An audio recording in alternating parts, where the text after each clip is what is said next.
This is the Andrew Lake Podcast, and today I'll be speaking with Dave Goodman. I sincerely hope you enjoy.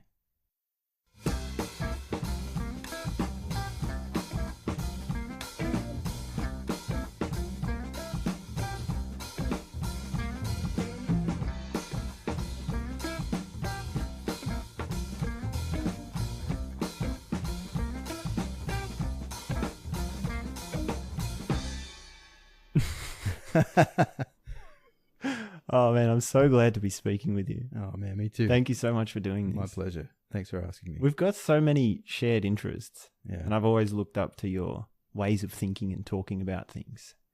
And the three or four main things I want to ask about are things I know you're very interested in, as am I, which is music, learning, because I know you're a teacher as well as a student, and creativity, and then more broadly, a philosophy of life and thinking about how they all tie in together and how they're all related. Right. But I'm also trying to get deeper into this phrase that you used last time we spoke and have a bit more of an understanding for myself. And I think the phrase is something like words to live by. Oh, right. Or something like that. Is that right?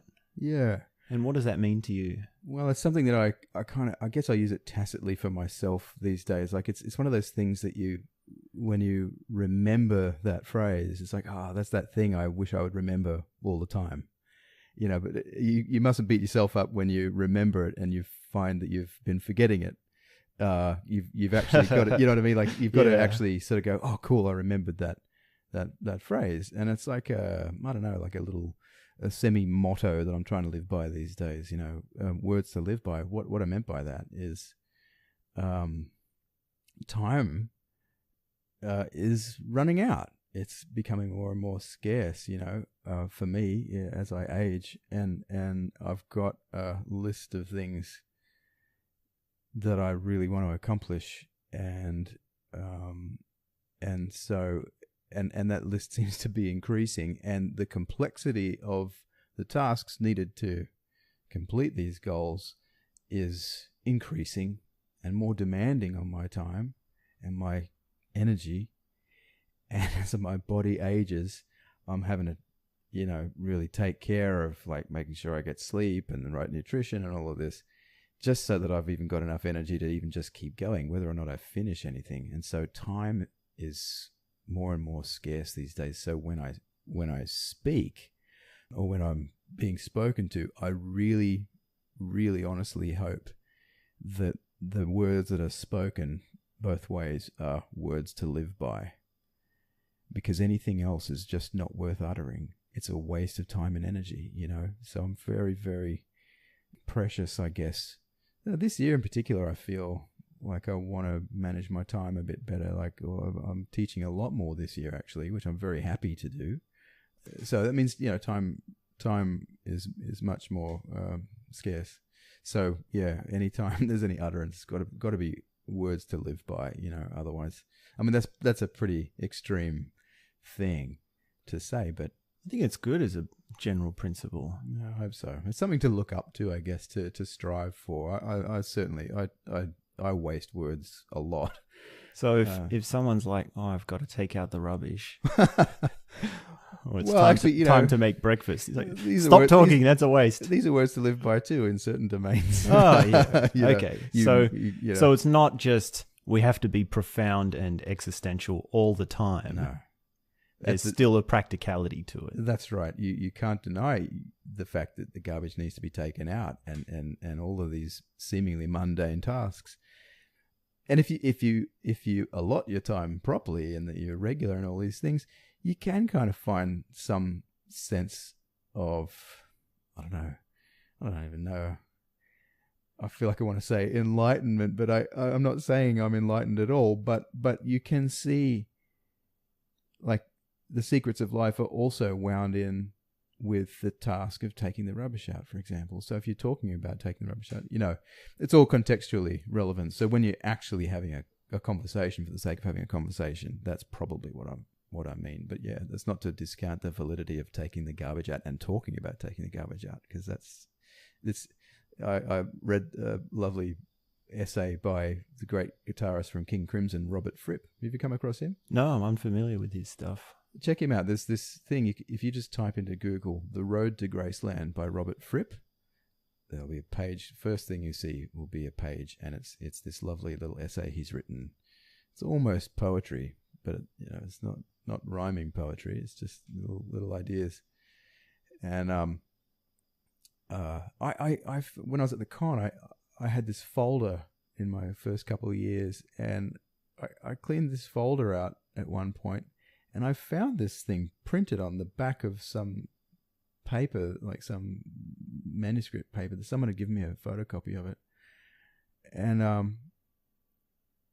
I don't know who it was. I thought it was Mike Knock, and I asked him. He says, no, he'd never heard of it. I thought it might have been him who gave it to me, but The Road to Graceland by Robert Fripp. Anyway, there's one part in that where he says, the small parts of your life are your life. So any change in the small parts of your life are changes to your life. Yeah. Whoa. So taking the garbage out that's your life. It's a good way of putting those big ideas in with the mundane. Well, he's amazing at that. That whole thing is they're worth to live by. Actually, you'll dig it. Yeah. Yeah. Okay, so the forbidden question: what can you say about music? It's sort of I see it as one of those things is that you can't really talk about because music is self-evident in a way. Right. But then again, I love talking about music, and there's so many things that we can say about it. Yeah. So what would you say is your most broadly speaking approach to music? Wow. Through the desire to hear it and actually to hear it being made. That's the first thing that comes to mind. I've never thought about that before. So that's just what my guts are bringing up. I have an intense desire to hear it being done well, and to hear it being done well and actually like created it at the point of creation of it. I love hearing recordings. That's like a static representation of a creation of music that took place. And it does a pretty good job at capturing a lot of the salient features of the sound that took place in the studio or on the stage, wherever it was recorded. But to me, there's this undeniable extra bonus experience that you get when you're in the presence of the music being created live. Those instruments, you're breathing the air that those instruments are vibrating to create that. That, to me, that's very, very, very powerful. Like breathing that air. Well, you breathe the air, I guess, to some extent if it's coming through some speakers, but it's not even a fraction, man, on what's going on in a real live performance. You got the energy of the performers, their blood, their sweat. They're breathing as well. You're sharing the same breath. There's something really powerful and almost mystical about that to me. I crave it, and especially when it's really good. I think not everybody, I can't speak for everybody, I can only speak for myself, but I suspect that people who go out to concerts are craving a similar kind of experience and approach to music. There's something in it. I don't even know. Whatever that thing is, it really attracts me, and it attracts me to the point that it made me want to actually make my body make those sounds. And I think that's why I love playing so much. And that's what I want my students to feel. I want them to feel that same total body, almost out of body experience of the joys of creating music, that sound, what it does to you. It's cleansing, it's healing, it's amazing. That's my approach to it. One of my old teachers, in fact, it might have been you or someone, right? They said something like, music is only 1 or 2 letters removed from magic. So magic and music are very closely related. So I like this word you use, mystical, because that sort of gets at a similar sort of idea. 1 or 2 more letters removed. Yeah, well, I had this great experience in 1998, right? Which I'll never forget. I'll carry with me forever. Wow. And it was unexpected. And to me, I guess, to keep going with the mystical theme, like somewhat of a mystical experience for me. I was a big fan at that time of the Chick Corea quartet that was existing at that time. That's the band that recorded the album Time Warp. I don't know if you've heard that. So who's the personnel? Is that Roy Haynes? No. Oh, that's another one. No, it's a different band. Although Roy was playing with Chick in a different band around that same time with Roy Hargrove and those people. Yeah, I remember that album, Now He Sings, Now He Sobs. Oh, yeah. So that's different to that. Yeah, that was like 1968, I think. This is like 19... Oh, so this is much more modern. This is 1995, right? I need to get my jazz history. Oh, no, better. not at all, no. And yeah, so Chick Corea, Bob Berg was playing saxophones on this. John Patitucci was on the bass, and the drummer was Gary Novak. Now, I came to this because I read an interview with Gary Novak in the April '97 edition of Modern Drummer, and I had been avoiding what you might call fusion music at that time. I was new to learning jazz. I was in my early third year at the con. And so I was all about learning to swing and all of this. And like, I don't know, like I had been resisting going into the fusion realm with just listening. Like, I think people had advised me against it. Certain influential people. But anyway, I was still sort of buying copies of Modern Drummer when I found someone on the cover interesting or whatever. And anyway, the second story in this magazine was like Gary Novak. And I read the interview, and I really, really, really liked like the way he spoke about his experiences and the way he was approaching the music and his influences and all the kinds of things that he went on with there. And he looked like there's photos of him playing in there, and I didn't know anything about him prior to this. I knew that he was Chick Corea's drummer, and that was fusion, and that was verboten, according to the people who were advising me at the time. And I saw in him some kind of integrity in the way he was approaching the drums in those photos, and I heard the integrity in what he said. So I'm like, I need to hear this, right? So I went to the con the next day after I read that interview, totally inspired by what he said. And I'm asking around, has anyone got Time Warp by Chick Corea? My friend Ben Savage, lovely tenor player who lives in Toowoomba now. He said, yeah, I've got that on a cassette tape. I'll loan it to you. I've got it here. It's like he pulled it out of his bag and gave it to me. And I put it on in the car and drove home. And I just I nearly crashed. Like I had, it was just this.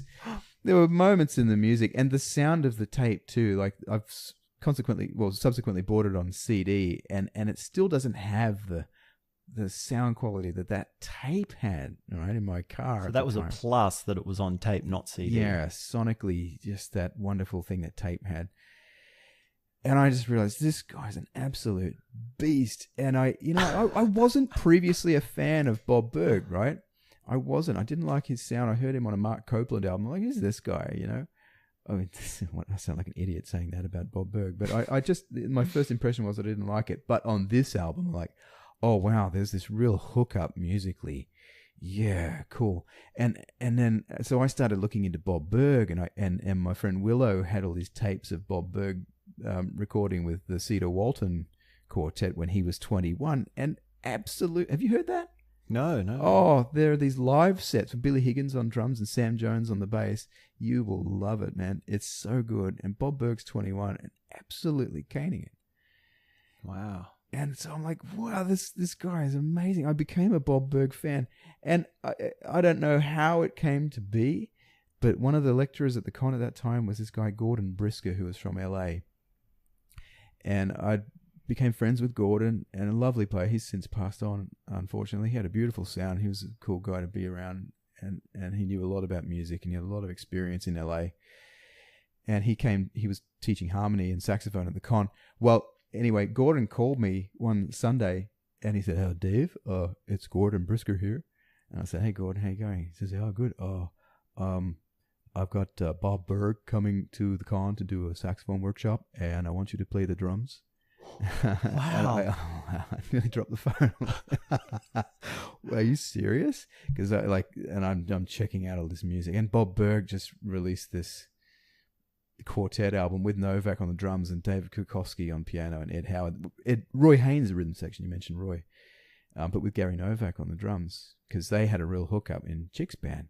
And that was just sensational music. I mean, for me at that time, early 1998, just balls to the wall, real full-on high energy. I love high energy stuff. Wow. These guys are the best at it, you know. And anyway, so I'm digging this music. I go, oh my God, I got to play with that. Wow. Well, anyway, so that was like around Anzac Day, 1998. Bob Berg was out here with Gary Willis, the bass player, and Dennis Chambers was on drums. And Gordon got Bob to come to the con and do a workshop. And I was just in my fourth and final year at the con. I'd been checking Bob out for a year with Gary Novak. And I'm like, oh my God, I have to. Well, he came in, and the room was, there must have been 100 or 200 people in there. And every saxophone player in Sydney was there. And Bob, he met us, and Mark Lau, the bassist, who was also in fourth year, and Pete Roberts, we were the trio. And Bob came, and I'm like, there he is. Wow. He says, "Oh, cats, let's play. We'll play like, say, Autumn Leaves. Ballad. You know that ballad, Soul Eyes. Let's play Soul Eyes, and then let's play Impressions. Let's play Impressions, okay? Now, Impressions. After one or two choruses. Actually, no, this came later. So we started playing the thing, and I'm just like, his sound just filled the room. He nearly blew the roof off. Whoa. The biggest tenor sound I've ever heard in my life, right? And I'm like, wow, you can really just play the drums playing with this. You don't have to hold back. You can just bash out. And he's with me the whole way. He had better time than the best bass players I've ever played with. Like, he was just so commanding of the time, right? And we're playing, and then before we played Impressions, he turned around to us and he goes, "Okay, in this one, after one or two choruses, my tenor solo, let me and the drummer have it." And I'm like, fuck, I get to do two out with Bob Berg. Whoa. Okay. All right. So we started, he called it pretty, he just started playing. He didn't even count in. You know. And I just joined in the bridge, and we started playing. And anyway, so he took the first solo, and I'm holding on for dear life, right? And I was right into, you know it's coming. Yeah, yeah, exactly, right. And I was right into Tony Williams at the time, and he was playing his hi-hat cymbals on all 4 beats of the bar, not on 2 and 4. So I'd been working on doing that, my up-tempo stuff. Anyway, well, Bob played one chorus, and I had my eyes shut and my head down because I'm just trying to concentrate like crazy. And he played one chorus, and then he deferred to Pete for a piano solo. I'm like, oh, well, so much for the 2 out. Okay, well, whatever. It's been nice to play with him, and I've got my head down and my eyes shut. And then the next thing I hear is this bellowing voice in my left ear. And I look up, I'm startled, and I look at this Bob. He's right in my face. And he goes, "Hey, when you play with me, don't play 4 on the hi-hat." And I'm like, whoa, okay, all right. And then he goes back out the front. I'm thinking, well, he's already played his solo anyway, and that's the third of the 3 songs we're going to play. Well, it's been nice. Okay. And I'm not really good at playing 2 and 4 on the hi-hat anyway. Thank God, because it's all over. Well, Pete played 1 or 2 choruses, and then Bob came in for a second solo, and then after a chorus, the cats laid out, and it was on. Whoa. and man, like, I thought this would be nice, 2 or 3 choruses with Bob. Well, he kept going. And going and going and going. And I don't know how many choruses he played, but my friend Willow, who I told you about before, he had his mini disc recorder there. Wow, so you got it. And he recorded it. Yeah. And listening back to the recording, and I've put it up on my SoundCloud and on my website because, you know, why not? There's a 22-year-old me with Bob, actually just about to turn 22, and 21, sorry, and hanging on for dear life, trying to only play the hi-hat on 2 and 4, and it went for 5 minutes. This 2-out thing, it just kept going and going and going, and I think he knew at the end of the 5 minutes that I had kind of reached my peak, and it was so much fun. It was just electrifying, and I fell in love with just, it was one of the single most great experiences playing music for me. And so I realized at that point, you hear the recordings of these guys, but to experience the creation of it in situ and to take part in the creation of it is altogether different than sitting and imbibing a recording, you know. So that kind of changed me quite a bit. And I contacted him when I was in New York, and he remembered me, and he wasn't playing in New York when I was there. This is in 2002. He said, well, yeah, it was just an email, you know, reading the email in his voice. He said, well, I'm going to London to play in Roddy Scott's, and Novak's going to be on the drums. And I said, I'm going to London. And I did. And I saw them for a week. And he just got this new, like, untouched Selmer Mark VI, that he was the only guy who ever played it. It was like under some guy's bed. He had just gotten it, and his sound was just through the roof. And I'm watching him and Novak play together. It was the closest thing I could imagine to hearing Chick's band. You know, it had that same fire about it. These two brothers in arms, just absolutely hooking up on that high, you know, like sort of etheric plane of where you make music and bond as people. And I just thought, this is what I want to do. And I wanted to play with Bob again, and he remembered me, and my old school, well, actually old family friend Matt came with me, and we were sitting at the front table right behind Gary's drums, and Bob's like, hey Dave, man, I need somewhere to put my horns down. And so he left his soprano on our table while he was playing his tenor, and left his, you know, I'm like, wow, cool. You were that cool. close. Yeah, it was. And then, well, Bob ended up getting killed in a car accident only about 3 months later. I saw one of his last gigs. That sent me, that was the first thing that sort of sent me into a bout of depression, actually, the following year, Bob being killed, because I really, just the fact that I got to experience him again in another part of the world, and he remembered me, and that we got on as people, I thought, I want to play with him again. It wasn't I wanted to be in his band or anything. I just wanted to play music with that sound again. Now that I had heard him and Gary play, you know, like at the same time, it was life-changing for me. As good as it can get as far as I'm concerned, you know, according to who was alive at that time, and just the circumstances I was able to engineer to be there, you know. Spent a lot of money getting to London, man. Fuck. You know? Yeah.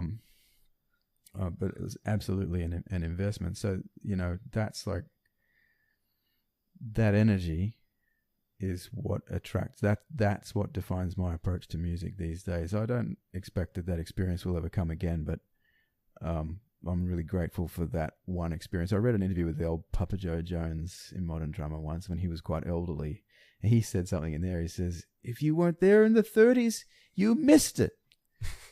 So I kind of get a sense that I know what he means. Like, you missed the particularity of what he was engaged with in the 30s, which would have been just this incredible time, you know, pre-World War II. So, you know, the whole global thinking it was totally different, and you just can't replicate that. People try, but it's, you know, I'm not into period music. I'm into like what's actually happening and being created like now. Can I be a part of that too, please? Yeah. You know, I'm really, really, that's it for me. Sounds like this reference to Modern Drummer and hearing about these cats talk is sort of a way for you to enhance your understanding and you get more out of the music. It was sort of like you said, you read this article and it was a lead into discovering something amazing. Yeah. And that sort of might be the argument that talking about music can be a plus rather than detracting from it. Oh, yeah. Depending on how you go about doing that. Yeah, definitely. I mean, I guess the music, it really exists in and of its own sound. You know, that same trip to New York that I had, I remember sitting there. I was meant to meet the bass player, Matt Cloesy, to go and see a gig by this saxophone player, Eli DeGibri. I had never heard of him, but it was advertised that he was playing with Kurt Rosenwinkel, Ben Street, and Jeff Ballard at, what's it called? Fat Cat. A lot of pool tables in the room as well. I don't know if that place is still around, but you know, I wanted to hear Jeff Ballard, and that trio actually. Well, I got there, man, and like Cloesy was nowhere to be seen. He had just moved to New York, and he's actually since gone and played with Dave Kokoski and Gary Novak. Just incidentally, you know, he set himself up there, and he's been doing great things. But like, he wasn't anywhere to be seen during the first set. Anyway, the drummer was not Jeff Ballard. It was this big African-American guy, and I didn't recognize him. You know, I'm like, I don't know who that is. And he's just playing the house drums that are there. And the music started, and man, I thought the drums were going to end up against the back wall with the rest of the audience who were there. This guy was ferocious, and I thought, you know, I knew I was not going to get a chance to see Elvin because he was out of town until about 3 weeks after I was going to leave, you know. So I'm like, wow, I thought this is as close as it's going to get for me to hear Elvin Jones. It was just ferocious, you know. So after they played a whole set, and Eli DeGibri didn't do any talking. He back announced everything and introduced the band. And like this drummer and Kurt Rosenwinkel had this incredible hookup. This energetic thing, and I hadn't seen Novak and Berg play together yet. You know, this I don't know. I guess you just call it a hookup. A connection, and they were just feeding each other, and it just the intensity of it was so amazing. Well, anyway, he back announced it, and it turned out to be Gregory Hutchinson on drums, and I'm like, wow. Well, I thought he was like a real mainstream kind of real polite. I'm the ignorant one here. I didn't really know enough about him, but he turned my head around completely. He was a real high energy post Elvin kind of drummer, and then Cloesy came in the second set, and I was thinking all through that first set, man, I can't believe Matt's not here to hear this. And I'm like, how can I convey this to him? That's when I realized I can't. I could use all the words I want in the world, but that Frank Zappa line talking about music is like dancing about architecture. That's a good way of putting it. Mind. Yeah. Yeah. I can tell him about it, but I can't reproduce that feeling in the words. Lucky me, I was there. And he doesn't even know what he missed. You know what I mean? So if someone wasn't there, they don't know what they missed. And I realized that about myself. If I'm not there, if I wasn't there at whatever particular thing that was just on fire, I don't even know what I missed. Because you can't. There's no possible way of conveying that. Yeah. Not even in recordings or photos or video footage. There's nothing. The camera and the microphone miss the essence of it. Even though they do a really good job at reproducing the image and the audio from it, and the journalist will, you know, describe it in words, never capture the essence of it.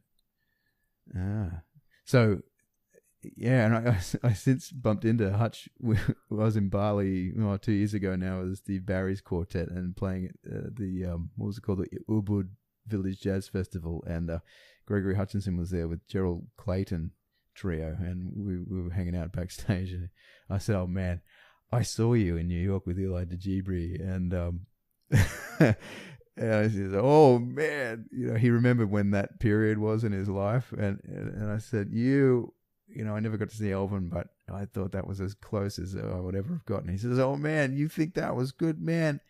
Elvin had a whole set, a few more gears he could go into." And I'm like, are you kidding me, right? You know, and again, he's conveying to me that, like, if you missed Elvin, what Elvin is, you cannot.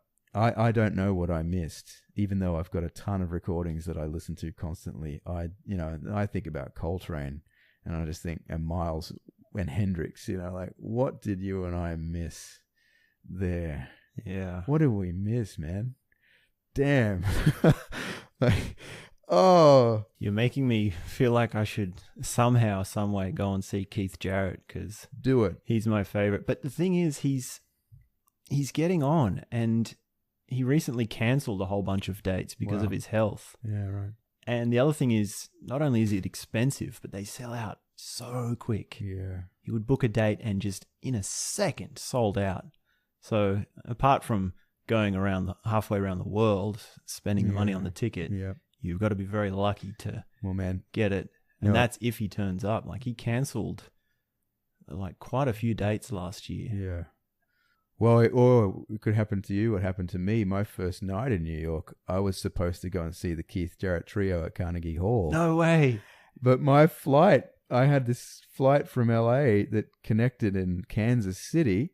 Well, the flight from Kansas City couldn't get out of there. They cancelled my flight, actually, and I had to get on the next flight. So I didn't get into New York until like 1 a.m. and that was the only night they played. I'm like so bummed. Like, oh no. Yeah. That is a tragedy. You can line it all up and miss it just due to some unforeseen circumstances. I can't even remember why they cancelled the flight, but they did, And man, what a drag. But man. So you never know. You do your best, but you're so gracious about that. I suppose you've had years to make peace with that. No, I'm on fire. You can't see the raging fire of disappointment. I would just be. Oh, I can't imagine that, man. Oh man, you missed it too. Well, yeah, but not by that much. I wasn't that close. But again, like you can't recapture, like, the Cologne concert, and the magic of those early Standards live gigs, like, that were captured and that really turned all of us onto that thing. It's like, well, we weren't there. Even the essence of that wasn't captured, So like that night that they played, maybe they could have an off night. I mean, it's unlikely virtuosi on that level. Jarrett's never had an off night. Come on. Well, you'd have to see them all to know. You'd have to see them all to know. And that's, I guess, why he's so adamant about having control over the recordings, that's why he cancels those concerts, because people got cameras and stuff there. And you know what? He should reserve the right to be able to do that. And I think that level with the whole internet and all that nonsense that's come about, with like basically the dissolution of intellectual property rights from the creators. Unfortunately, the artists kind of aren't able to reserve the right to prohibit the release of these recordings that are made without their permission, And I think that really disrespects the art form, As cool as it is for people like you and me who might be interested in bootlegs, not buying stuff, but like just if the chance to acquire a copy of such a recording, for free comes about, I'm kind of keen to hear those things. Like, there's almost a voyeuristic part of me that wants to hear that stuff, and I know that I'm transgressing, but as a student of the music and a fan, I can't. I'm sort of at odds with it, because on the creator side, it's like, well, I want to reserve my rights as a creator, and no one's ever going to make any money out of it again like they used to, unless there's some serious changes in the IP laws. But like, those recordings, I don't know what they mean. The ones that they didn't sanction, Fortunately, it doesn't mean much to me as far as my livelihood and all that stuff. Like, if people want to release stuff of mine, not that anyone would, get it out there. I don't care, I just hope I didn't screw up too badly. But invariably I will at some point, those things. Like, Keith damn well should have that right, I think in his case, there's also the factor of his sensitivity to the room. So his whole idea of feeding from the audience, in a sense, has a factor to how his music comes out. So that's why he's protective, I think. Yeah. And he's always into, like, when to clap or being upset about the coughing and things like this. Yeah. Well, here we are sharing the planet with, 7 billion other humans. Like, humans are noisy and they smell, we are, and we intrude upon each other's lives. That's actually sort of seems to be what we do to and with and for each other. And I guess he has to kind of just realize the truth of that like actually Keith probably could afford to be a little bit more grateful maybe for the fact that there is an audience there to listen at all. A full concert hall that sells out in seconds. That's it. You know, I mean, he's obviously put a hell of a lot of work into his pianism and his musicality to make it sound just so unbelievably good. But he's got to kind of, I don't know. I don't want to comment on all of that stuff. Yeah. I just want to just focus on the music when it comes to him. I find him funny. He's an interesting case, yeah.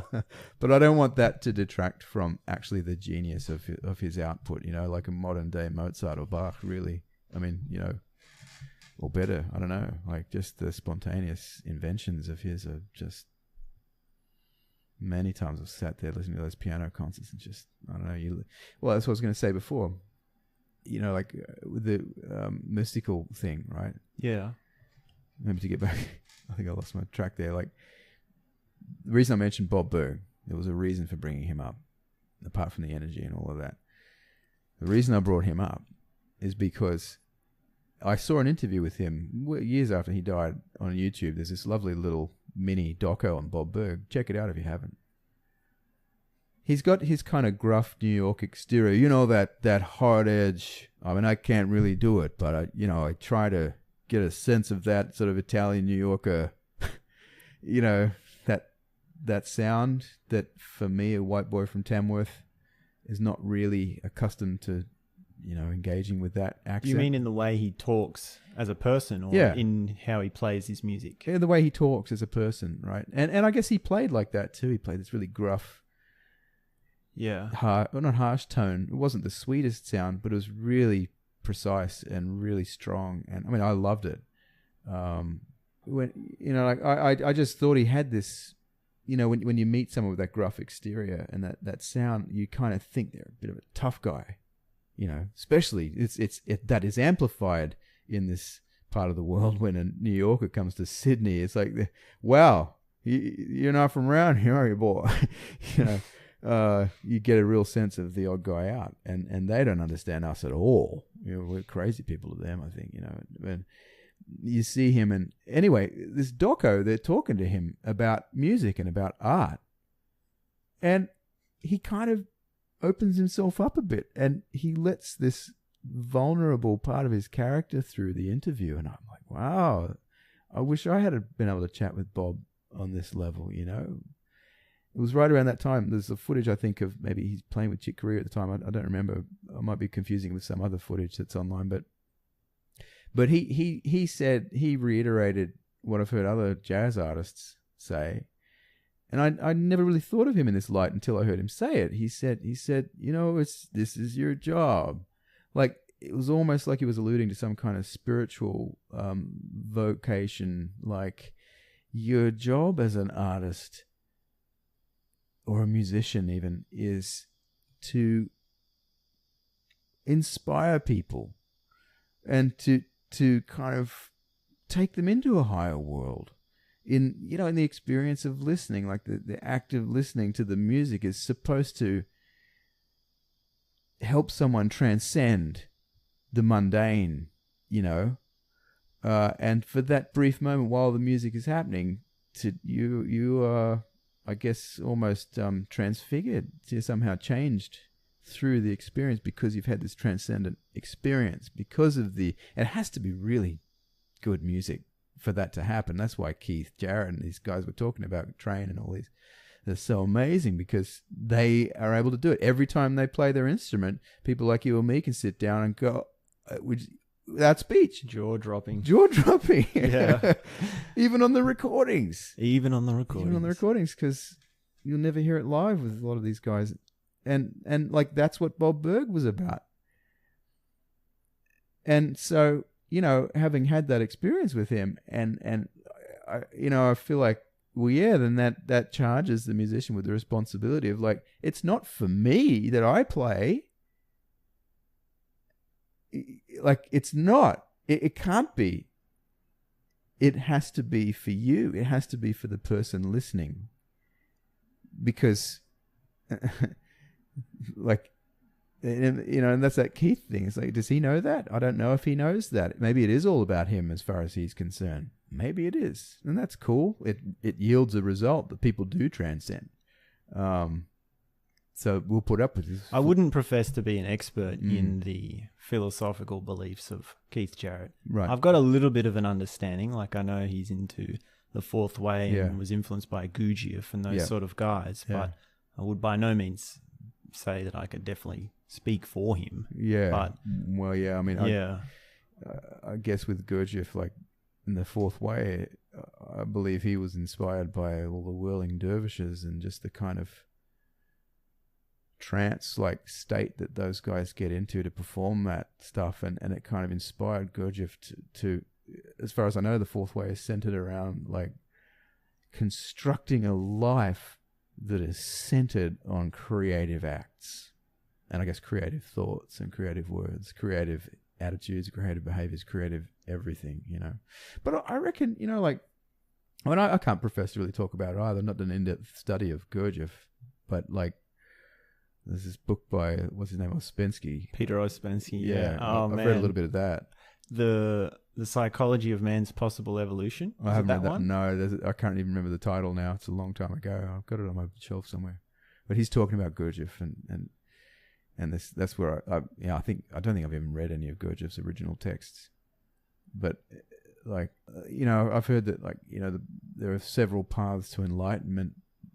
There might be a bit of variation in the paths that I've heard about, but like, you know, that's why they call it the fourth way, because the first way is kind of like the way of the fakir, you know, where it's like you're going to go through all sorts of painful experiences with your body, like, you know, mortification of the body, like, you know, really full on piercings and pain, you know. There's a whole sort of school of people doing that, and through that intense experience you transcend and you reach enlightenment. I don't know if I'm not sure. Fakir, the monk, the yogi. Yeah, I think it was. That's right. And so this is the fourth way, right? Yeah. Yeah. So, and as far as I know, that's like creativity, whatever that means. But life also has destructive forces to it, man, as well, right? Like not everything is always being created all the time. Things die, and things break, and things run down. You know, that's the cycle of life. It's inevitable. So, in somewhere in that creative field, there's got to be like a sense of the natural sense of entropy and disorder in things. That it has to be there. It can't be, you know what I mean? Like, I think if it's like, you know, the bushfires that come through here, like every 20 years or whenever they come, hopefully not in the next 20 years. Hopefully not while you're here. Yeah, but if they're natural occurrences, that's what the bush needs at that time to regenerate itself. That's fascinating, that stuff. I don't really know anything about it, but yeah, Keith. But yeah, that human aspect of like having an audience and or being in an audience, you know, it's interesting transaction. I'm grateful for any single pair of ears that wants to hear anything that I do, you know. So if you multiply that by any number, I'm that many times more grateful, you know. They can burp and fart and cough as much as they want, as long as clap at the wrong points. Yeah, who cares? You know, like, just enjoy the experience. You know, if you want to get up and dance, great, do it. Chances are you're not going to dance to anything that I do, but dancing to metric modulation. Well, yeah. Well, I mean, there's no reason why you couldn't. I mean, yeah. But I mean, yeah. I'm not, yeah. So I wanted to talk about learning in general and being a student. Yeah. So part of what I see in your success as a drummer is your ability to learn. Right. And you're also a teacher, so you also have your own students. But I guess my question is, what is a good student, or what makes for being a successful student? So if I was saying, okay, I want to learn drums or music or anything for that matter, what are the principles what principles should I have in mind when going into that endeavor? Yeah, wow, that's great. You know, does that clarify Is that too much of a word soup, or No. I think you know where I'm coming from. I feel like I get. Yeah. Tell me if I'm wrong here. Yeah. But well, I mean, like I'm taking lessons right now, actually. From a drummer. Yeah. Taking drum lessons, and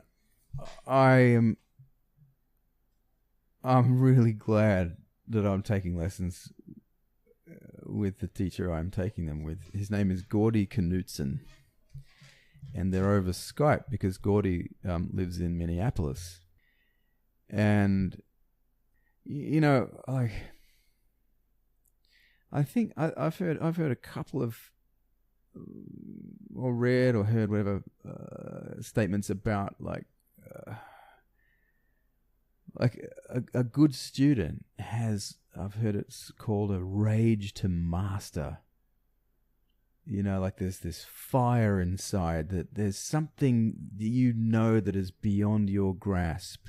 You get a sense of it remotely, and you see other people do it, and you recognize if you're projecting yourself onto them as though there's some kind of mirror, you just see all these shortcomings and faults and flaws, and you're like, wow, that's can be a bit paralyzing. Oh yeah, absolutely devastating sometimes when you come to the realization that you're very lacking in so many things that you would like to be, not lacking in. Rage to master. And the other thing that I've come across is there's this guy, Ernest Holmes, who wrote a book called The Science of Mind, and I stopped reading the book when I came to this sentence. Well, actually, no, not this sentence. I stopped reading the book at another sentence. He used the word appetition in this book. Never heard that word before. No, well, what does that mean? I think he's probably suffixization is a mysticalizing the word appetite. Appetization. He's is that like verbationicism? Well, when I talk about suffixes, I add as many suffixes to suffix as I can. Suffixization is a mediality-ismist, So I think Holmes was just talking about appetite, and actually to turn something. He was like, I think, what's it called? Nominalizing it by turning it into a shun thing. Anyway, he said, like the earnest student or the dedicated student has an appetition, a hunger, basically, that needs to be satisfied. There's a thirst. And you feel that in yourself. You're hungry for something. You're thirsty for something. You want to process something, like psychically. It's just as important for your psyche to digest this stuff as it is for your body to digest food. So it's nutriment for your brain or your mind, right? So some people have the gift of appetition and the rage to master, and these are the guys who you might call autodidacts, right? Or autotelic, or self-motivated, self-determined learning, self-driven. I mean, I'm pretty much self-taught. I'm not entirely self-taught. I had some wonderful people in my early years helping out. Peter Harkins at the drum shop, Steve Fuller, a local drummer extraordinaire, Joel Davis, Di Hall, my music teacher. They really helped. But as far as me developing on the drums, I took Peter's and Steve's ideas. I had to work through them, but I already had been playing a few years without their advice before I met them, and so I kind of set myself up to start looking for advice from whomever was the best I could find. And these people were incredibly generous to me with their time and their expertise. They basically gave me the best of everything they had, And anyway, so that's always put me. I guess what I feel like if anyone is gifted in any way. I'm not saying I'm gifted at all, but people talk about their being a gift and a talent and all of this stuff. Or a prodigy. A prodigy. Is that the term in music? Yeah, I guess that's something to do with like how young you are. Talent. Yeah, well, precociousness is more to do with the youth of it, but prodigy. I'm not sure where that comes from or prodigious talent. I don't even know what that means.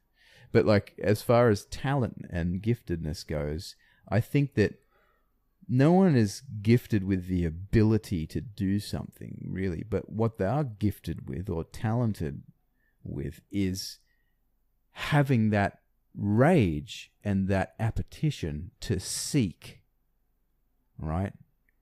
And therefore to learn research techniques, formally or informally. And it's a very scientific process that you go through. You have a hypothesis. I think that if I do X, I can come out of it with Y. Or if I put X and Y together, I can come out of it with Z, or whatever your hypothesis is.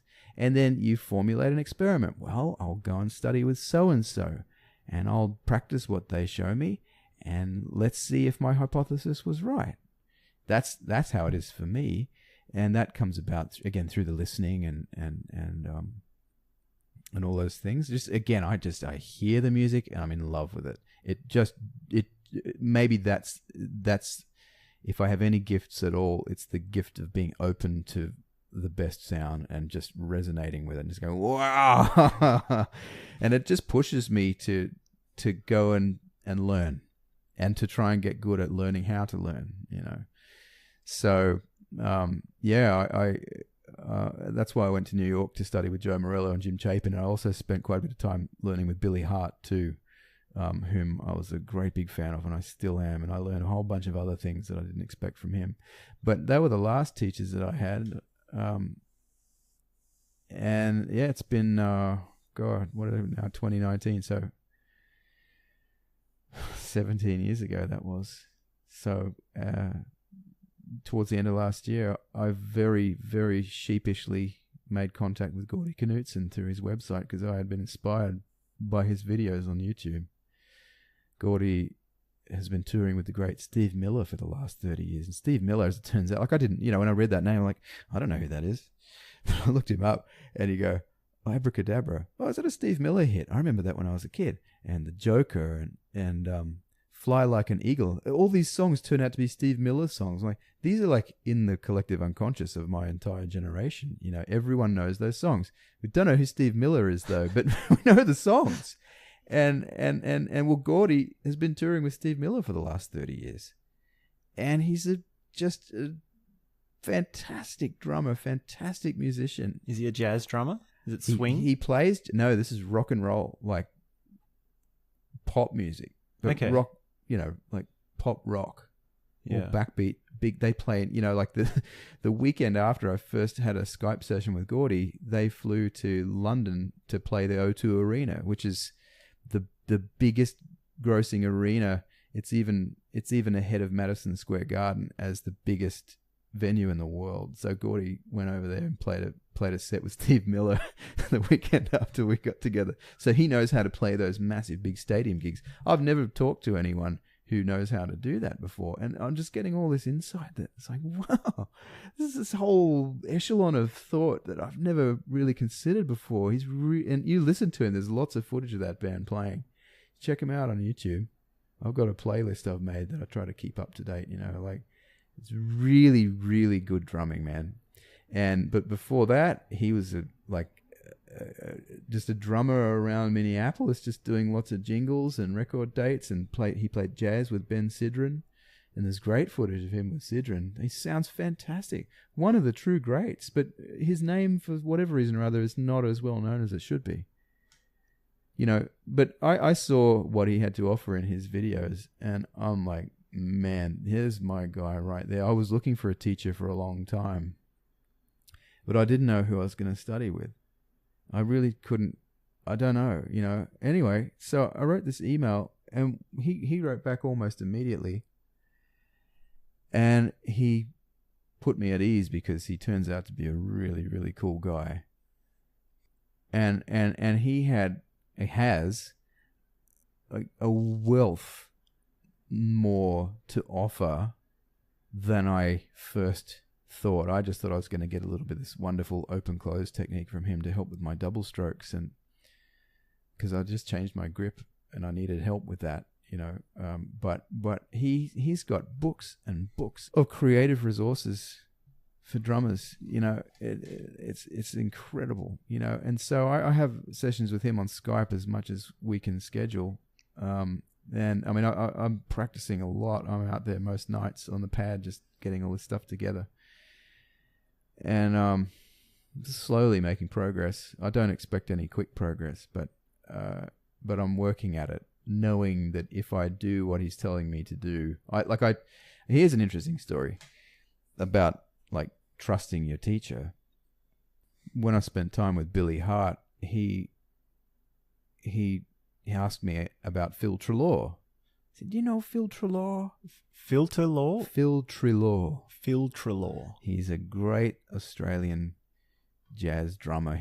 Who was active here in the late 70s and early 80s. He was in the Jazz Co-op with Roger Frampton and Howie Smith.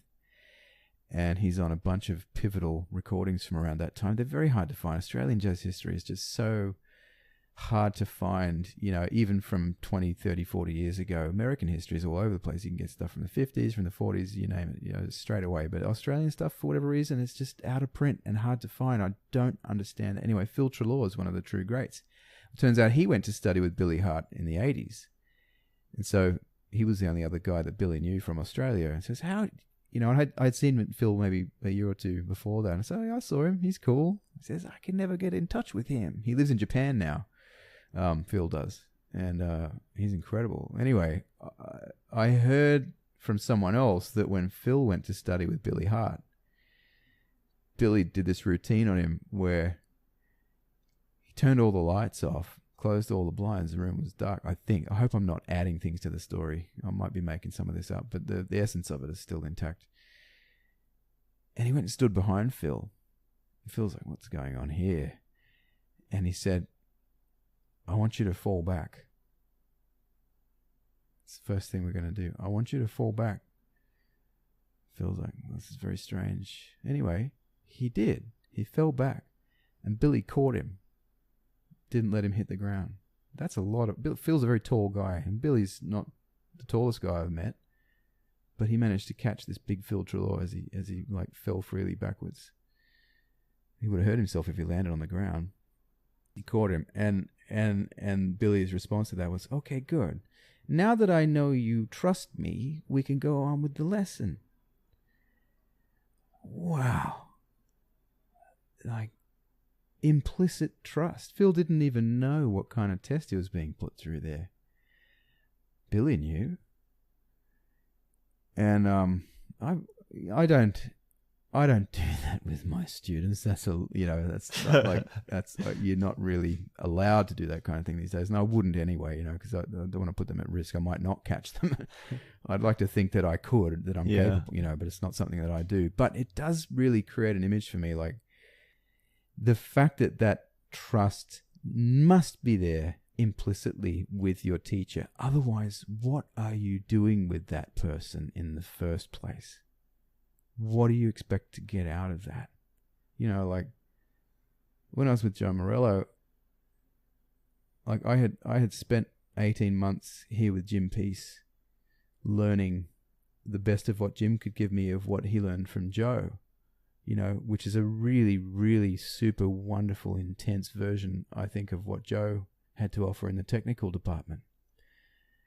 And it was wonderful, and it saved my life at that time. So when I went to see Joe, he got me to play for him a little bit. And, and I messed up. I did his table of time for him, and I kind of messed up a little bit when I got to the 11s, it ends at the 12s, and I messed the 11s up. I'd been practicing them, but I was a bit nervous, and I was a bit rigid, and he says, just relax your left hand a little. And I'm like, oh my God. And he's blind. He can't even see like the quality with which I'm moving my hand. My traditional grip was rubbish anyway. Anyway, he took me through a few other things like for playing accents and stuff. And then he says, well, looks like Jim's done a good job with you. So why are you here? I'm like, wow. So he could tell. Yeah. Like, I think he could tell that Jim set me up with the technique. He did. I remember when it really came alive, and I'm so grateful to Jim for that. And I said, well, Joe, with all due respect, like this technique has changed my life. It's saved my life. And I'm not in pain anymore, and everything feels a lot more effortless, but I don't feel like it's getting me any closer to the music. He says, oh, it's not getting you any closer to the music. I said, yeah. He said, well, I'm glad you said that, because all this is just a means to an end. It's not the end in itself. To get closer to the music, you got to study melody, harmony, and rhythm. And out of that, the harmony is the most important. This is Joe Morello, the great drum teacher, telling me to go and study harmony. So I bought Schoenberg's theory of harmony and started doing all the voice leading exercises that he does in there. Really? You started with tone rows? Yeah. Well, not with tone rows. Serialism. No.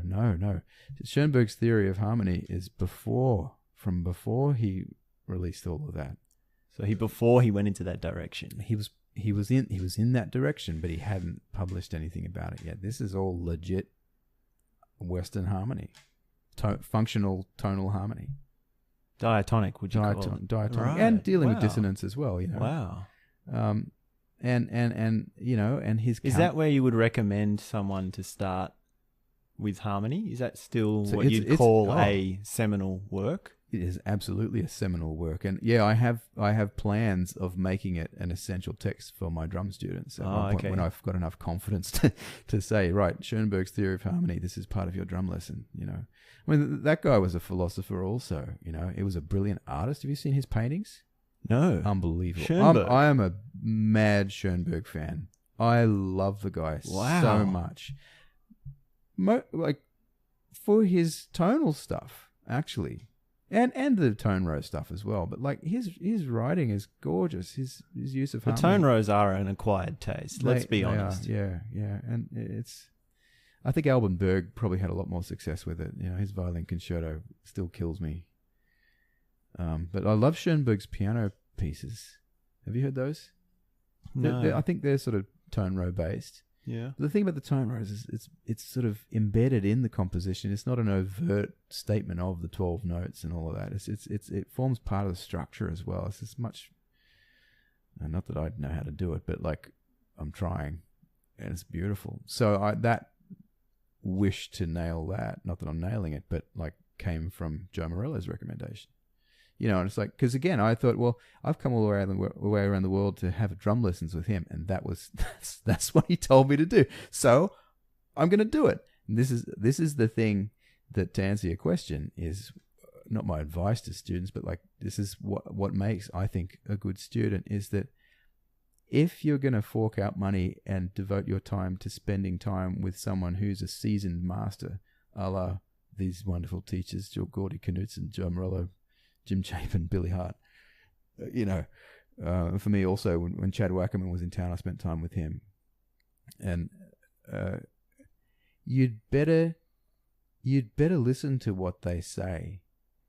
You might ultimately end up disagreeing with aspects of it, but you can only do that if you trial it.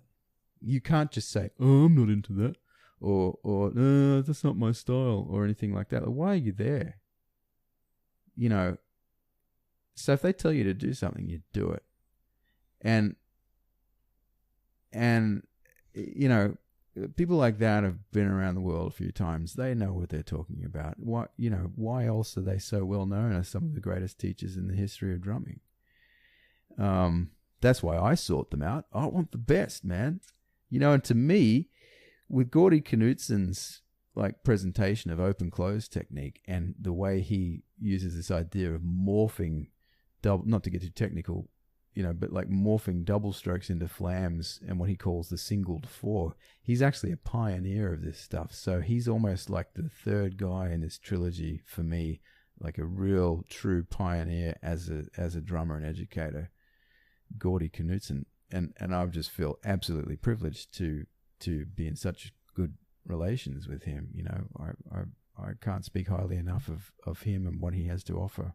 So I'm practicing madly, and I think that like you cannot deny the fact that your brain works in a certain way. I mean, to really distill it in as few words as possible, it's a pattern recognizing and repeating machine. It doesn't know the quality. It doesn't recognize quality We recognize quality. So they say practice makes perfect, but that's not entirely a complete statement. Perfect practice makes perfect. So if you practice badly, or you don't practice at all, which is practicing badly, then you get really good at practicing badly, which therefore means you become a pretty awful player. So after a certain period of time, you get really good at sounding really bad, and there's nothing you can do about it, right? Because of the way the brain works. Same as someone who practices properly. They're so good at practicing well, which yields good sounding results. Trying to get some virtuoso. You mentioned Bill Evans before. Yeah. Right? Have you seen that footage of him where he's talking to his brother and he says, well, some people are not practicing properly and giving them the music, just going for simple, clear ideas, and they want to... Have you seen that? No, I haven't. I'm not familiar with that. Check it out. Interview. You're going to love it. Not to do a spoiler on you, but like he tries to ham it up at some point and play like some hack player. Even Bill Evans trying to sound bad, it's like 100 times better than most other pianists would give their left arm to sound like in a million years. Right? Incredible. So he's so good at being good, he can't even sound bad even when he tries. That's the best example I've seen, and the virtuosi that I've come across, they're the same. They can't sound bad if they try, because they've got such good routines and processes set up, because they listened to good advice. They sought good advice, and they took that good advice.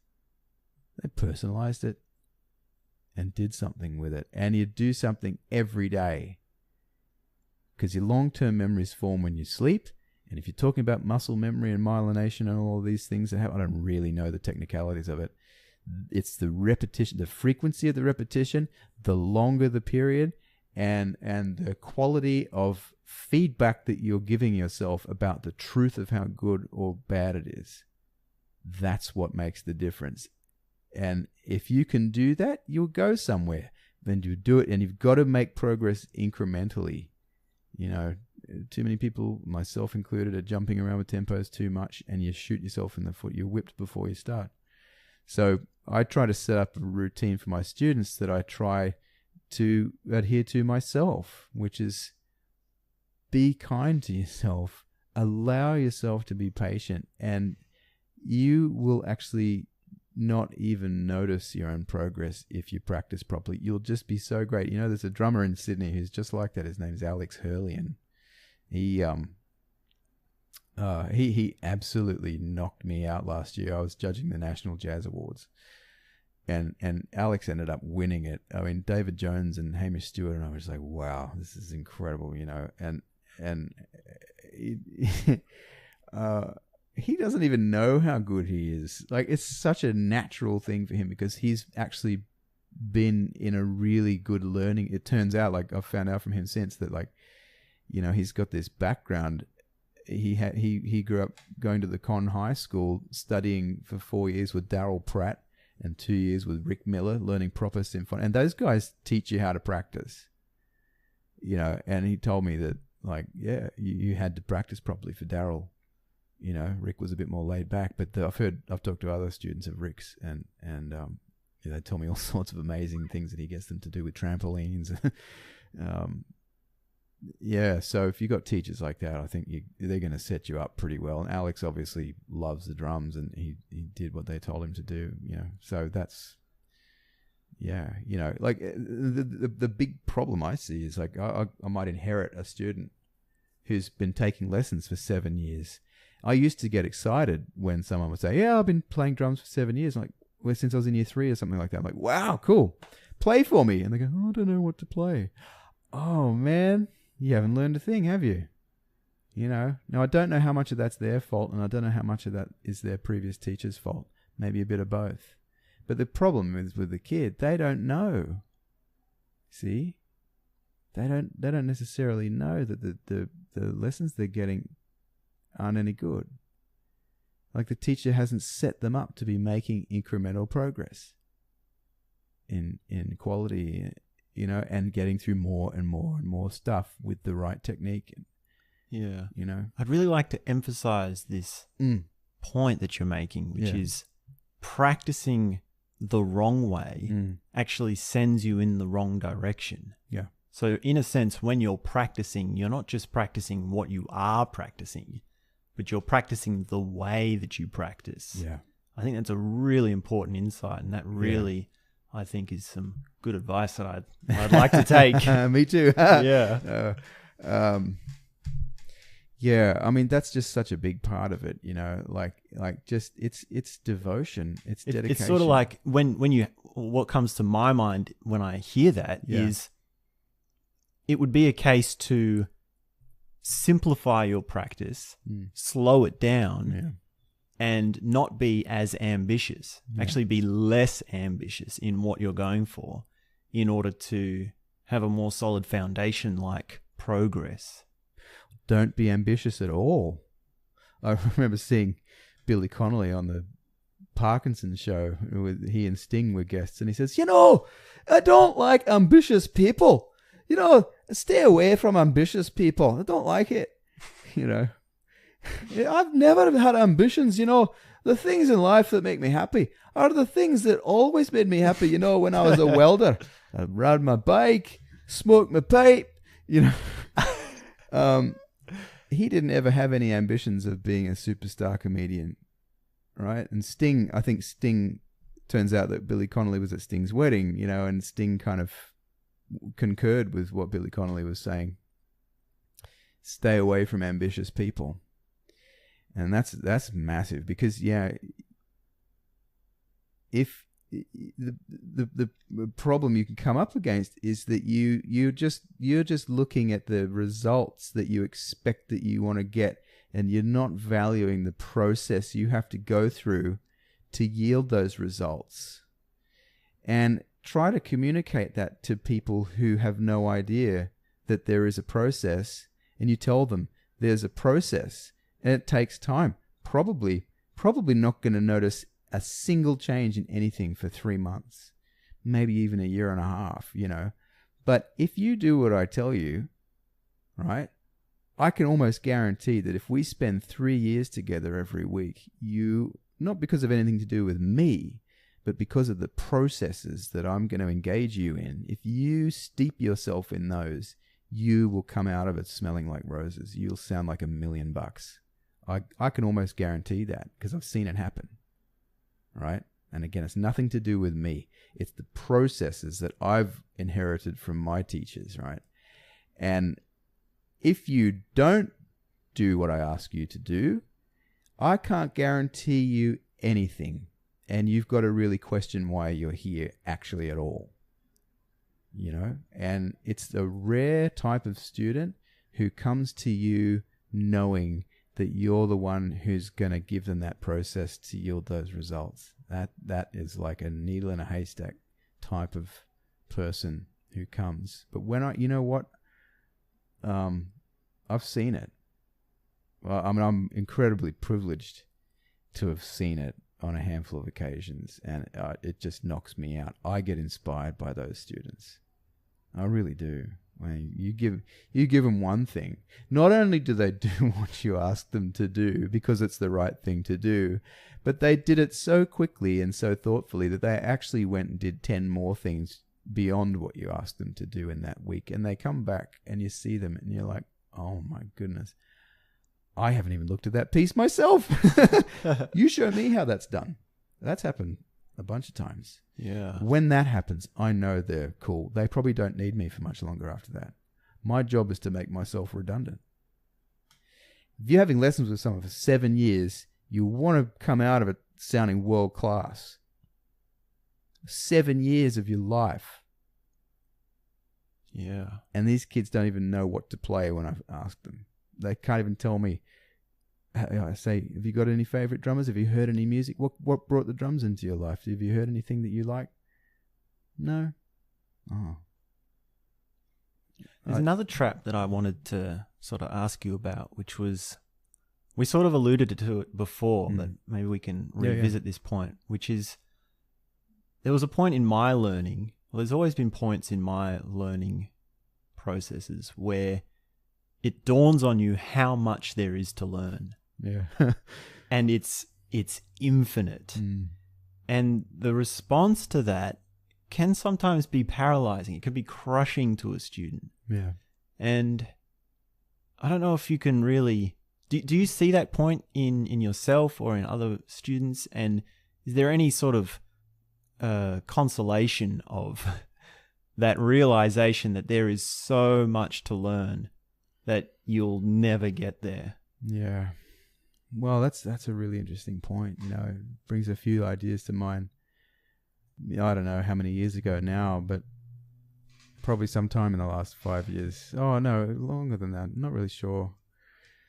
I just did some really simple equations, you know, like I was trying to work some things out. You know, I was trying to write this book, and I've got this folder out there full of these handwritten pages, like a few hundred pages of handwritten musical exercises. You know. So is this different to your Ph.D.? This is actually a book idea for a... These are the ideas that sparked the reason to go into doing a Ph.D. And which turned out to be something entirely different. So this book idea is different to your thesis? Yeah. But still related in some ways? It's the seed that started everything, you know. Okay. And I mean, I had to do some calculations to work out what I was getting myself in for. And I had to stop writing these because I was going to be there. I'd be there for I don't even know how long I would be there to complete the ideas, right? Basically, infinitely long set of ideas I was getting myself in for, right? I thought maybe it'd take me a year to write them out, then I could practice them for 10 years. But once I did the calculations, I stopped. Something like, okay, you want to be a master of rhythm, right? So take 4 bars of semiquavers, 16 notes in a bar, 4 bars yields 64 places. You're going to play a note or a rest. Right, it's a binary thing, 2 options. So that yields 2 to the power of 64 possible unique rhythms in 4 bars, right? Do you know how large that number is? 2 to the power of 64? No idea. It's 18 quintillion, over 18 quintillion. You ever heard that number before? No. So 18 quintillion is the number 18 with another 18 ciphers after it. Right? Oh. How big is that number, I hear you ask? Because who can tell how big that is? Well, here's a way to work it out. Let's say you had the luxury and the privilege of spending money from birth at the rate of $1 million a second. How long would you have to live to have spent $18 quintillion? How long? Not even going to guess? No, you don't have to guess. I mean, I know this because a year? I 2 worked years? it out. No, longer. 50 years. Longer. Longer than 50 years. Longer than 50 years, yeah. So, you know, after a minute, you've spent $60 million. You know, after an hour, you've spent 60 times that. And you're living, longer than 50 years. You want to know how long? How long? 500,000 years. 500,000 years? So that, that's... You're going to have to give me your diet plan if that's how long you're living. Yeah. Well, I wish I could. Billy, that's one of the things Billy Hart said. He said, man, some cats are playing rhythms so large it takes them several lifetimes to complete. Anyway, so, we can't even process 1 million different rhythms in a second. It takes... How long does it take for 4 bars, at 120 beats to elapse, So however many seconds that takes. And then to get through 18 quintillion, you're not going to get through that. No one is going to hear all of those rhythms, unfortunately, not in one lifetime. And we're just talking about pure rhythm, on and off, note or rest. We're not talking about melody. So add a melody to those, 2 different pitches. What about harmony, dynamics, timbre, orchestration? Wow. It's a paradox. You've got infinite choice, or as close to infinite choice as you... If it's not infinite, it might as well be, right? Because already 500,000 years, that's ridiculous. You've got this paradox of seemingly infinite choice contained in this finite period of 4 bars of music. So these are the kinds of things I do to try and persuade kids who think they know it all. Actually, we haven't even started yet. I'm sorry. And you see the jaw drop with the big numbers, and you go, wow, okay. So shall we get started?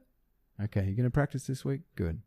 Another one of the things I learned from Gordy about handling the seemingly infinitude of what's available in only 4 bars. Yeah, so just add another 4 bars of a different rhythm, and you've actually like times 18 quintillion by 2, I think. Or have you squared it? I can't remember now. I think maybe you've squared it. Yeah. So then, you know, it just gets ridiculous at that point, you know. Yeah, no, it's 2. Yeah, oh God, let's just stop going down that path. My brain's getting pretty fried. Mine too. So yeah. Gordy Knudtson told me an interesting story. Like in Minneapolis, have you ever heard of the drummer Eric Gravatt? No, unfamiliar. Is he jazz? Yeah, very much jazz. He's one of the greatest jazz drummers you'll ever hear. So he was famous for being one of the early members of Weather Report when Joe Zawinul and Wayne Shorter put that together. I don't think he was the first. Might have been first or second. Anyway, there's this album, There's Live in Tokyo. And it starts with the drum solo. The first time I heard that, I was like, oh my God, this is really sort of post-Tony Williams, but unique. You've never heard anyone play the drums like this. Like, you know, 4-piece bop set. You know, early jazz rock stuff, and just incredible, right? Wow, you know, Eric Gravatt. And, well, I heard that Eric Gravatt retired from music early on and moved somewhere and became a jail warden. Well, it's true, he did become a jail warden because, unfortunately, a very sad story. I think he had 2 young kids and his wife died when they were very, very young, and, like, making money became a bit of a difficult thing. And so he moved to Minneapolis and became a jail warden to take his kids, you know, to buy them new shoes and stuff, you know. He kept playing. Gordy got Eric on some gigs in Minneapolis, and so they spent a lot of time together. So Gordy knows Eric Gravatt, you know, and they're hanging out, and like there was one. I'm probably making up the exact recording, but probably the Miles Davis recording that Kenny Clark's playing drums on. Is it Walkin'? One of those, like a 1950s Miles recording, and you know, and the first quintet. Yeah, around that time, like when Philly Joe was on a lot of those recordings, the Prestige things. There's one with Kenny Clark on it. I think it's Walkin'. So it wasn't all Philly Joe Jones. No, there's this one other one. Cooking, walking, working. Yeah, I'm pretty sure Walkin' has anyway, doesn't matter. But so again, I might be making this up, but it's equivalent to the actual story, you know. So Gordy's hanging out with Eric, and Eric's just listening non-stop to this tape over and over and over and over again. And Gordy says, "Wow, man, why are you only listening to this one thing?" And Eric Gravatt says, "Well, I listen till I cop." and as it turns out, after a while, Eric's singing every part on the recording. Every drum beat, every bass line. He's singing them all. He listens to it until he's actually copped it all. And it's like, that's how you handle it. You don't have to. It's not about volume of stuff. Like you hear sort of old timers my age and older, like sort of saying, "Oh, kids these days with all the internet and YouTube and iTunes, they've got access to all the songs and they just don't know how to appreciate anything." Is that you impersonating yourself? Yeah, in 20 years' time. Yeah. Oh dear. Yeah, but you know, but the kids, they don't have any more time. They don't have any more time in their day than they did, right? Might be. Yeah, maybe they're listening to more stuff, and it's, you know, it's a wider span. There's nothing wrong with that as long as they're listening, right? Really, I mean, I sort of prefer to go down the Eric Gravatt path and listen till I cop kind of thing. But there's still a lot more I can cop on the records that I've listened to a hell of a lot of. I can still cop a lot more from that, and that's why I think you can come back to recordings years later and just go, "Wow, there's a whole new thing opening up here." Yeah, that's what we were talking about just before. Right, with true. Kenny Garrett, Kenny Kirkland, and Jeff Watts, and I've listened to that basically since it's come out, and I can still go back and just be completely just explosion. Just total explosion. Yeah, that's a phenomenal recording, that one. Wow. Yeah, so, you know, like, I think, does that answer your question about like you know, having all of this stuff to check out? It's like, how do you do it? You know, like, well, one way, I think the broad scope of listening to a lot of stuff isn't bad, as long as you're actually trying to absorb some of it, I wouldn't want to be one of those old guys who's complaining about, oh, they're listening to all this stuff, and no, we used to have the record on the turntable, and we'd listen to it until we wore the groove out, Young whippersnapper. Yes. That's you do that voice very too well. Oh, it's very well practiced, Mr. Lake. Yes. Anyway, no, but I guess the next logical question would be, how do you listen deeper? So is transcribing a doorway? Because I've done a little bit of transcribing back in the day, and it was always amazing to me how much I got out of that. Yeah. Because I'd listen to certain things, and there was sort of two things that happened. One, I would be amazed at how complex it was, and then other times it would be like how simple it was. I'd be like, it's just 3 notes, but I can't hear what is actually happening here, because there's so much more happening than this. Yeah. And I know you've done a lot of transcribing in your time. Yeah. So is that the answer to how do you listen deeper? Well, it depends on what you mean by transcribing, doesn't it? Like, it can come in different forms. Like, there are a couple. There's like almost the reverse transcription experience that I had at one point, where reverse transcription. Well, I'm just making that up right now. Interesting term. Well, no. What happened on that occasion was like Cameron Undy, the bass player, played me a recording. He said, "Check this out." I'm like, okay, and like, wow, cool, 2 pianos. That's pretty wild stuff. He says, "No, man, that's 1 piano." Really? Yeah. And it was study number 1 called Disorder by Georges Ligeti. Have you heard that stuff? His piano pieces? I'm unfamiliar with it. His piano etudes? Oh my God, you're going to have your mind blown when you check this stuff out. Seriously, that was being introduced to Ligeti's piano etudes was a life-changing experience for me, and I know it's going to change your life. I'm like, oh my God, I've never heard anything like this. That's not possibly one. So I need to know, because of the composition, I need to know what that music looks like. So I went straight to the music store and I ordered the scores. And then the whole series of etudes just turns out to be unbelievable, And finally the scores arrived, and it's like, oh, that's what's happening, right? He's got these 2 hands actually overlaid, and they, you could see it sort of, in a way, it looked a lot simpler on paper, but it's also very, very difficult. It's not something you're going to sight read. Although my sister-in-law is a great sight reader. She did a pretty good job for a few bars there, but the meter changes very quickly. There's no bar lines. It's all, anyway. So this is great. You put me onto Conlon Nancarrot last time. Yeah. Now you're putting me onto this. So I'm calling that reverse transcription. Like, I'm not going to go and transcribe Ligeti, but if I just go order the scores, I can kind of see. I needed to see what does that notation look like for 1 piano, and I thought it was 2. So that's one sense of it. And like with transcription, I remember my early days of transcribing. I was at the Con Library, and I heard this Cannonball Adderley live album. And I think it was, I can't remember exactly the full rhythm section now, but I know it was Lewis Hayes on the drums. Why can't I remember? Whoever was in that band before Joe Zawinul was. I just can't think right now. Anyway, do you know it? Maybe Sam Jones on bass, and your jazz history is much sharper than mine, okay, man. Well, it's not really sharp right now. Anyway, they played a really up-tempo piece, and I'm like, wow, Lewis Hayes sounds incredible. Wow, I have to write down what that is. So I got some manuscript and a pencil out, and I put the headphones on. This was before you had any sort of looping technology available. I just had to keep rewinding the CD. Trying to get that so next tedious. note. Oh my goodness, but that's what we had, and I got maybe 4 or 8 bars of his comping down, and then I look at it and go, is that right? And I'm listening to it and corroborating that with the sound of the recording, and I looked at it and I go, yeah, those notes are right, but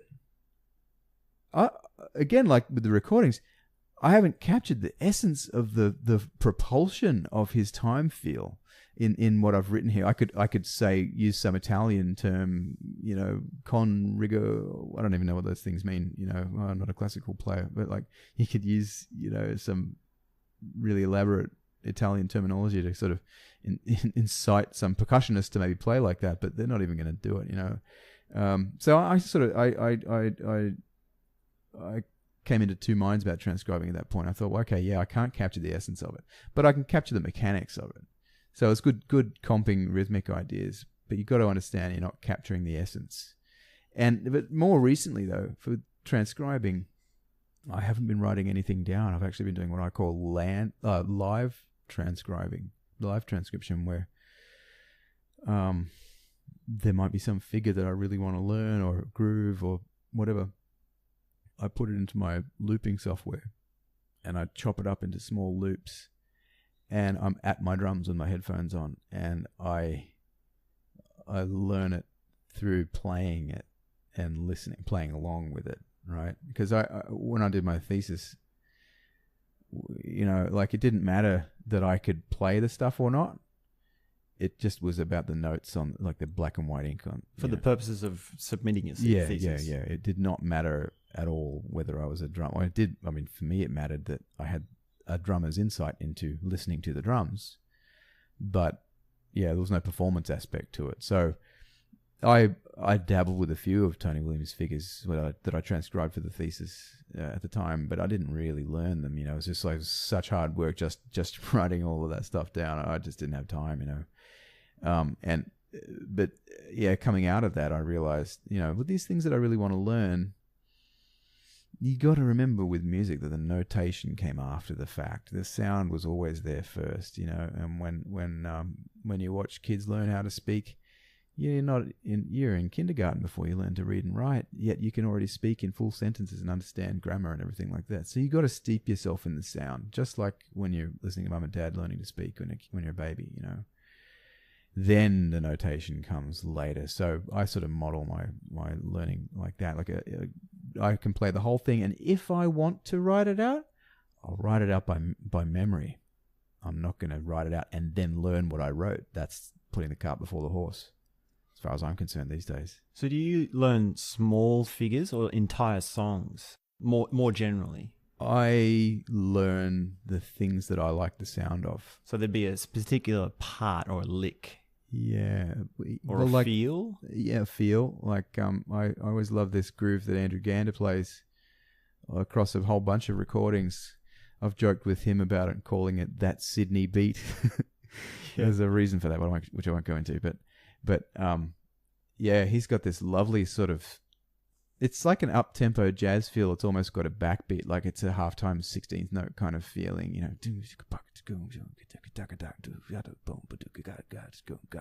It's just this broken semi-quaver feeling, right?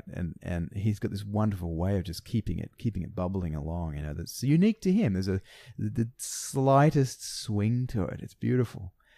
And yeah, that Sydney beat. And so there's a Barney McCall album called Exit, and there's one track on there. I can't remember what. It might even be the title track. And that feel is on there. I'm like, oh, Andy sounds so good on this. That feel is incredible. What's he... Because when I was playing the cymbal at the time, I was sort of restricted to and all my 16th notes would come on the snare and the bass drum, but I couldn't coordinate my right hand to play anything other than quavers or eighth notes. I wanted to break it up and syncopate it at like 16ths, So I'm listening to Gander, and I realized, oh, he's actually kind of deferring to like some kind of Mozambique or Cascara or some kind of Huawanko pattern, it seems it's more regular than I thought it was, but it seemed to have its essence in some kind of Latin music, and I realized, that of course it does. Like he's not just making it up. It sounds so good because it's coming from this heritage, this language that has already existed for a long time and is recognized as sounding cool. So he's not just doing it with numbers and stuff.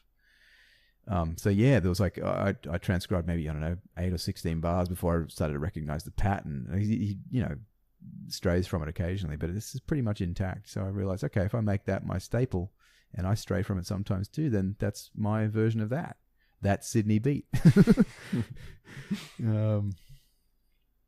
Yeah, it's little things. Yeah, if I like the sound of it, I'll try and nut it out. But then sometimes I feel like it might ruin aspects of it.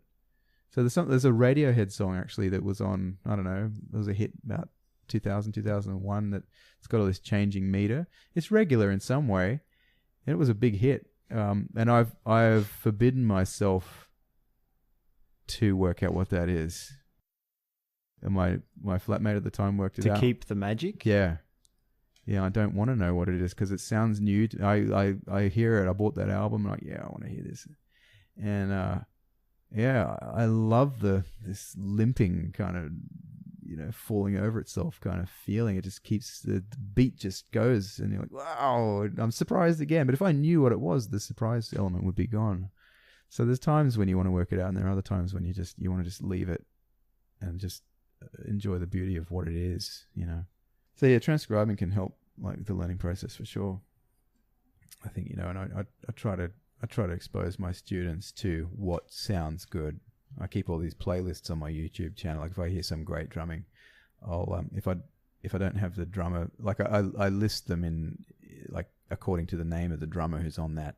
So it's sort of easy to navigate for drummers, but I'll sometimes have like a playlist of time feels. Like there's a 3/4 jazz waltz folder. It's got Elvin Jones and a few other things that I think sound good as a waltz. Just as a reference, I'll say to my students, check this playlist out, or check out this drummer, or this is what Latin drumming sounds like, You got to hear it. If you're not hearing it, that's not music. I'm sorry. It's sort of like asking someone coming for lessons in painting and they say, oh, yes, I'd like to learn to paint, but please don't ask me to handle a paintbrush.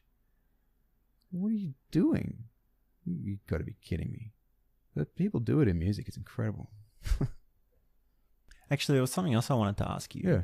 Who is Max Alduca? This is the $1 million question. We're all asking. Who is Max Alduca? He's a bass player, right? The international man of mystery. Is he? No. He's a bass player. And is he a young gun or is he your generation? No, he's a young gun and a wonderful, wonderful bass player and a wonderful human being. Yeah. Because I know you recorded with him and Nick Southcott. Yeah. And the name sort of rung a bell, but I wasn't like, what, like, where have I heard that name before? Yeah. So he's on the scene. He sure is. Yeah. Yeah. Have you got any copies of that CD? Is that on CD, that Nick Southcott? Yeah, I'll give you one. I've got one out there. Oh, yeah. Can I buy one? You've got one. You can have it. I'll give it to you. Oh. Yes. Speaking about teachers. Yeah. Nick Southcott was my piano teacher back in the day. And he was just one of those musicians on the scene like you, which somehow always knew the answer to the question. And it really, like, I remember this one lesson with Nick Southcott where I'd been learning jazz from him for a couple of months, and it was all jazz. It's ABC jazz. Yeah. And I was like, okay, I want to learn about Latin. And he just knew it. He just pulled out this, Ruben Gonzalez lick, and he just knew it. And he's also into classical, and it just was always this thing of how can someone know that much? Well, you're talking about a particularly gifted individual there. Yeah. I mean, he is an exceptionally brilliant musician. And when I say that, I mean he perceives music directly with no interference.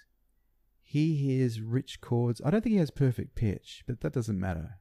He can hear harmony with exactitude. Subtle nuances. I've heard him describe things like, oh my goodness, what ears this guy's got. His ears are the kind of ears I want to have when I grow up one day. I don't think it'll ever happen because, he's got these incredibly musical parents. And funnily enough, he went to the Con High School as well as a flautist, I believe. So he plays. Did you know that? He plays flute as well. Yeah, I did know that. So he's got a wonderful classical background. So he can play the hell out of the piano as a pianist. His pianism is exceptional. And the richness of tone and the awareness of the qualities of richness of tone, he's very, very sensitive to these things. And the actual music and, the intonation of the bass and the choice of bass notes and the locking in with the drummer and all this stuff. And yeah, he's got extensive history in Latin bands. He's one of the well-known cats, so no surprise that he showed you a few things there. And we've been friends for a long time. I met him about 6 months before I moved to Sydney. And then I moved to Sydney and I said, "Hey, man." He says, "Who are you?" I remembered him. He didn't remember me. That's all right. But we became pretty good friends really quickly, and we're still very good friends. And we played a lot in my early days in Sydney. A lot. Like just about everything we did, like that we initiated, we had each other on our projects. And then, life happens. He moved to Canberra and Wollongong, and so there were times when we weren't close, like just, proximally, but we never lost contact. And then I don't know, sometime maybe about 8 years ago, he came over. We just sort of decided, hey, let's get together. So we're living in West Ryde. He came over to the house and we just talked. Like, we got to play. Like, yeah, we got to play. But we couldn't find a bass player there's some wonderful bass players. Nothing disparaging about any bass players around, but we needed to find a particular kind of bass player, It's a very big conundrum when you want a trio and two have a very deep connection. Yeah. There's a very narrow no. list of qualities that person can fill the third spot for. I know what you mean. And I've been that third person on many occasions in other situations. It's not the quality, it's something else, which is hard to... Again, it's something that's difficult to put into words, but you know it when it's there. And well, anyway, I was doing a gig. I think I was subbing for Andrew Dickerson on a jam session that he used to run. And Nick either came and sat in that night or he was in the house band too. I can't remember. But anyway... I think he and Max knew each other.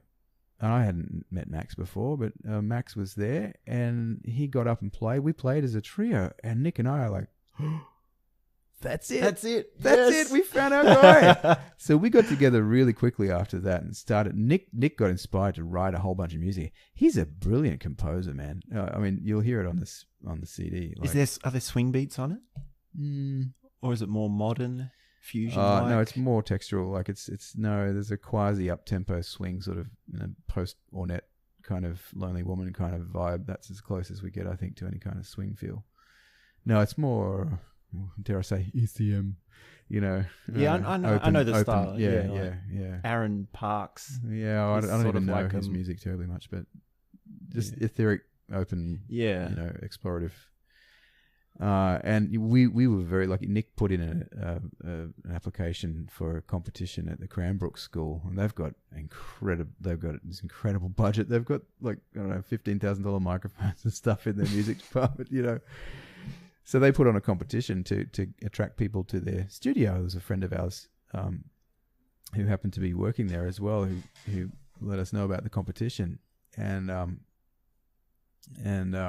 so Nick found out about it and put in an application. They had a panel judging. We had done maybe a couple of gigs at that point, so we had some pretty rough recordings that we submitted. And we ended up winning that competition. And so we got like 12 days of recording time in their studio with their incredible setup and their 9-foot Steinway.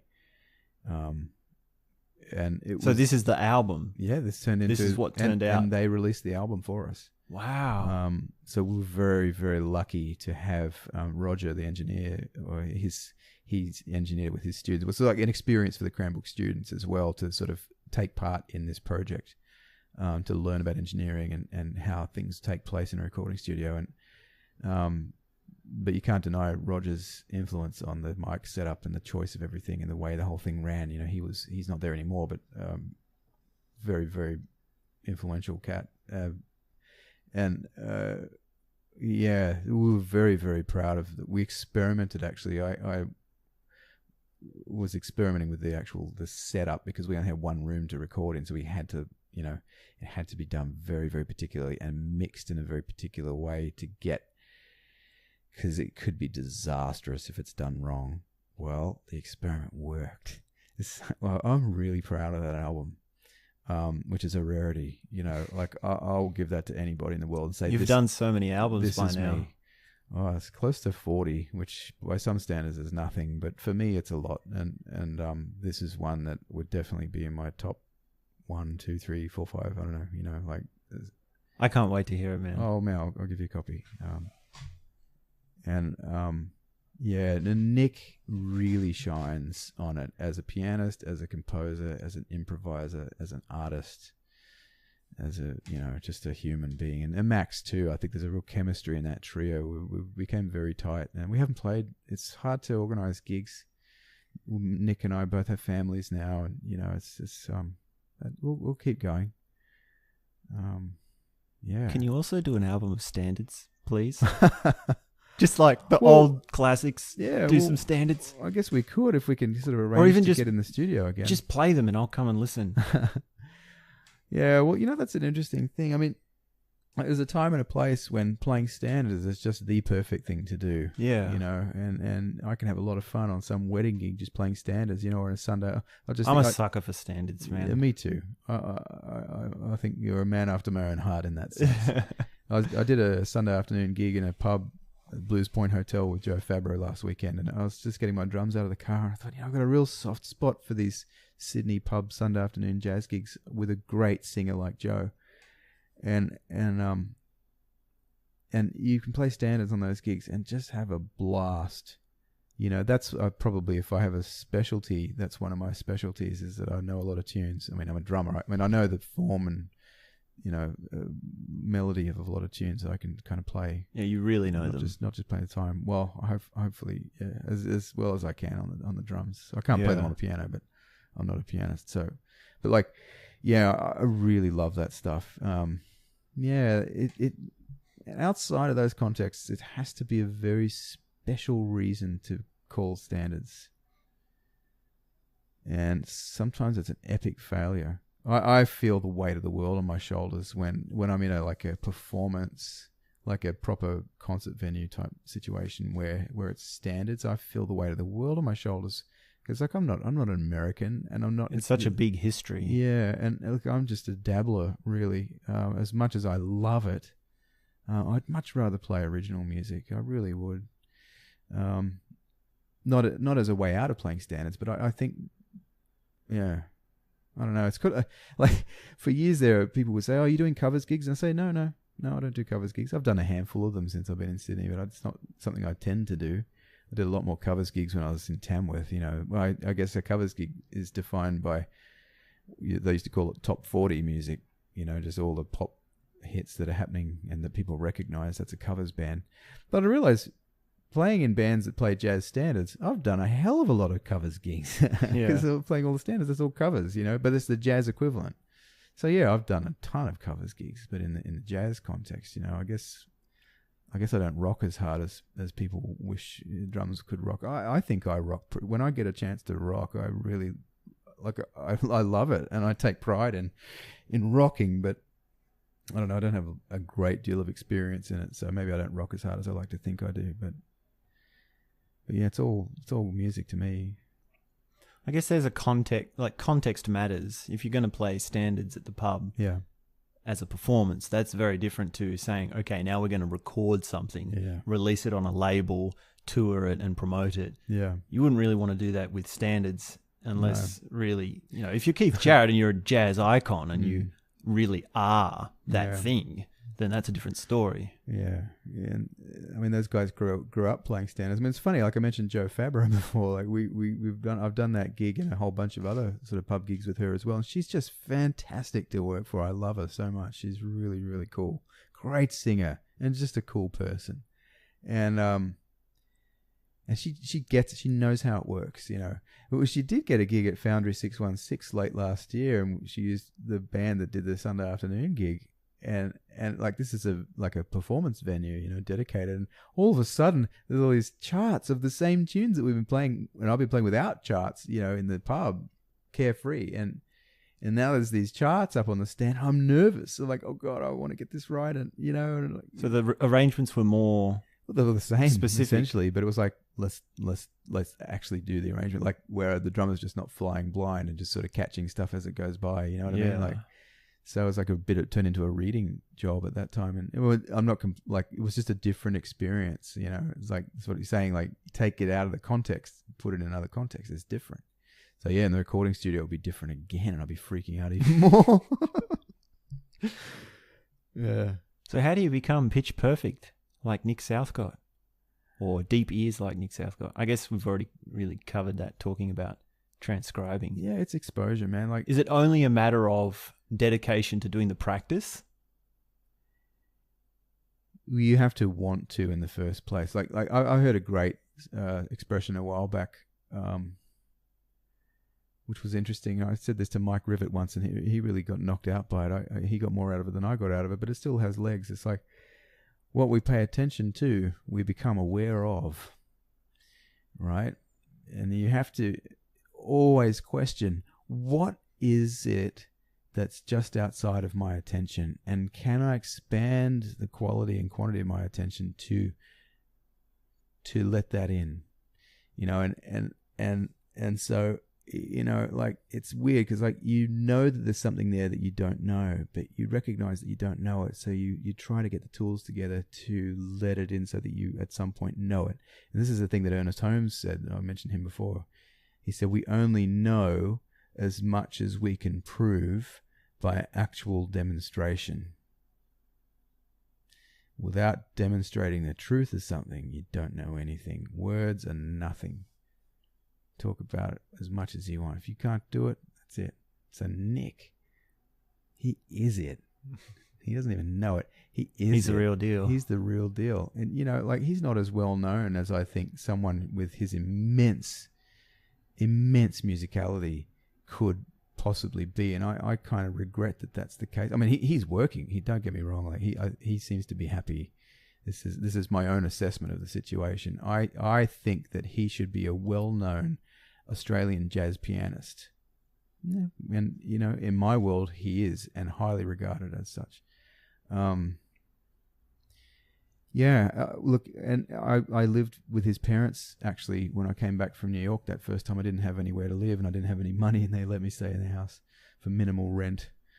And they've got a gorgeous Yamaha C7. Well, at that time they had it in this house. And, you know, they were at work during the day, and I was just hanging out in the house with nothing to do. So I just sat at the piano. They always kept it tuned. Like, they even talked about, like, not only getting it tuned, but getting it voiced, you know, which is a whole other level of sound, you know, which I don't really understand. How far it's tempered, sort of thing. Yeah, I've listened to people tune pianos before, and I can hear how, because of the way the harmonies work, it's sort of an endless pit of where you put each note. There's an infinity there. Yeah, I think so. Like, we're talking about rhythms. The tuning is also so you tip the rhythm, stand the rhythm up on its end, and you got harmony, right? Yeah. So, so they were very sensitive to that. I mean, that's the kind of house he grew up in, you know. So you spent some time playing this Yamaha. I just sat there trying not to ruin the voicing of the thing with my hack touch, but I wasn't even going. I was doing my Schoenberg exercises using their piano, just seeing how they sounded. Trying to get my voicings right, and just like closing my eyes and just letting my hands make random shapes, just moving chords around, you know. Like, I tried to do a bit of voice leading if I could, but I don't really know what I'm doing. So, and I don't have the chops to play melodies. I mean, I could learn something very slowly, but I would just sit there and I would really enjoy the dissonance of this chord, and I'd try and find the voice in there and go, okay, where can I resolve that? What's the semitone that I can resolve that inner voice to, you know, and take my chances and screw it up? Or, you know, I found after about 2 weeks of doing that, my ears really pricked up, you know, like my awareness of intervals really, really, like, became instant, you know, and accurate, you know. So I've got a little app on my phone that I've got this new rule now. Rather than check my Facebook or any of that nonsense, I'll open my relative pitch app and do an ear training test. So there's an app. It's a very good app. You can use for relative pitch training. Absolutely. Wow. What's it called? It's called Relative Pitch. Relative Pitch. And they've got a suite of apps, actually. I don't know who the manufacturer is, but it wouldn't be hard to find it. I can send you a link to it anyway. Yeah, I'd love to know about that. There's one that also does triad training, which is really good, like inversions as well, of major, minor, augmented and diminished. And I guess with the augmented, there's no such thing as inversions. Yeah. But because it's all major thirds. But yeah, because I recognize, I can hear the tonality, major, minor, augmented and diminished, and also they don't have a dominant. There's another app that handles the seventh. So there's these 3 apps I've got on my phone now, and I'm just doing a lot of ear training these days. And it's great because like I'm always getting 20 out of 20 out of my interval tests. Wow. You know, and but my triad voicings weren't like the inversions. I can recognize a major chord, major triad for sure, but I wasn't really able to tell if it was in first inversion or second inversion. So I had to realize, okay, you know, all right, well, in first inversion, then I'm actually hearing like a minor sixth from the bottom note to the top note. You know, I can hear the major quality of the chord, but you know, between the E and the C, it's a minor sixth. I've got, if I hear the major tonality with a minor sixth interval in it, then that's first inversion. You know, and then in second inversion, we got the major sixth as well as the major quality. So that's when I know it's in second inversion. You know, and I started to work out, okay, so the same for the minor triads and all this stuff too. So I tried to, the better my ears got at hearing the intervals, I could start to hear the inversions of the triads, you know, and I'm like, cool. So, you know, when my ears are tuned like that and I'm playing, I can kind of, I don't hear everything that goes by, of course, so I wouldn't ever profess to, but I can hear enough that I can hear the resolutions and the dissonances and the harmony, just the way the pianist is handling the movements, and at least, you know, in a very limited capacity, but better than it would be if I wasn't doing that training. Yeah. It helps me set it up right on the drums, or at least to the best of my ability, you know, which is really my job. If I'm not doing that, I'm not doing anything.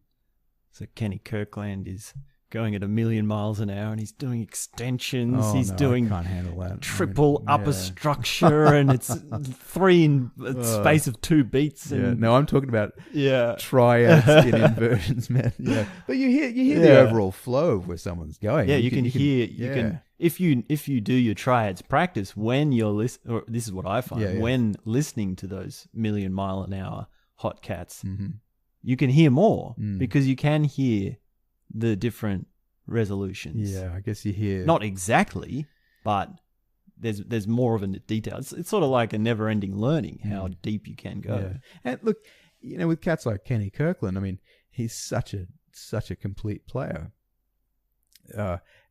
He's probably not even 100. It's more intuitive what's coming out for him anyway. He's not planning I'll play a second inversion major triad. He's not thinking that at all. He's so good, and that it's intuitive. He's not even thinking about that, you know. I had a 2.5 hour Skype session with Hal Galper a couple of weeks ago, and he was talking about intuition. He's writing a book about it. I'm proofreading at the moment, and yeah, it's like he's 80 now, and one of the true greats, one of the last ones remaining, and he's just like all intuition, and he intuited this early on, but now he's backing it up with all sorts of evidence, and so what is intuition, according to him, or as you understand it? Yeah, well, yeah, you know, I didn't even know. Like,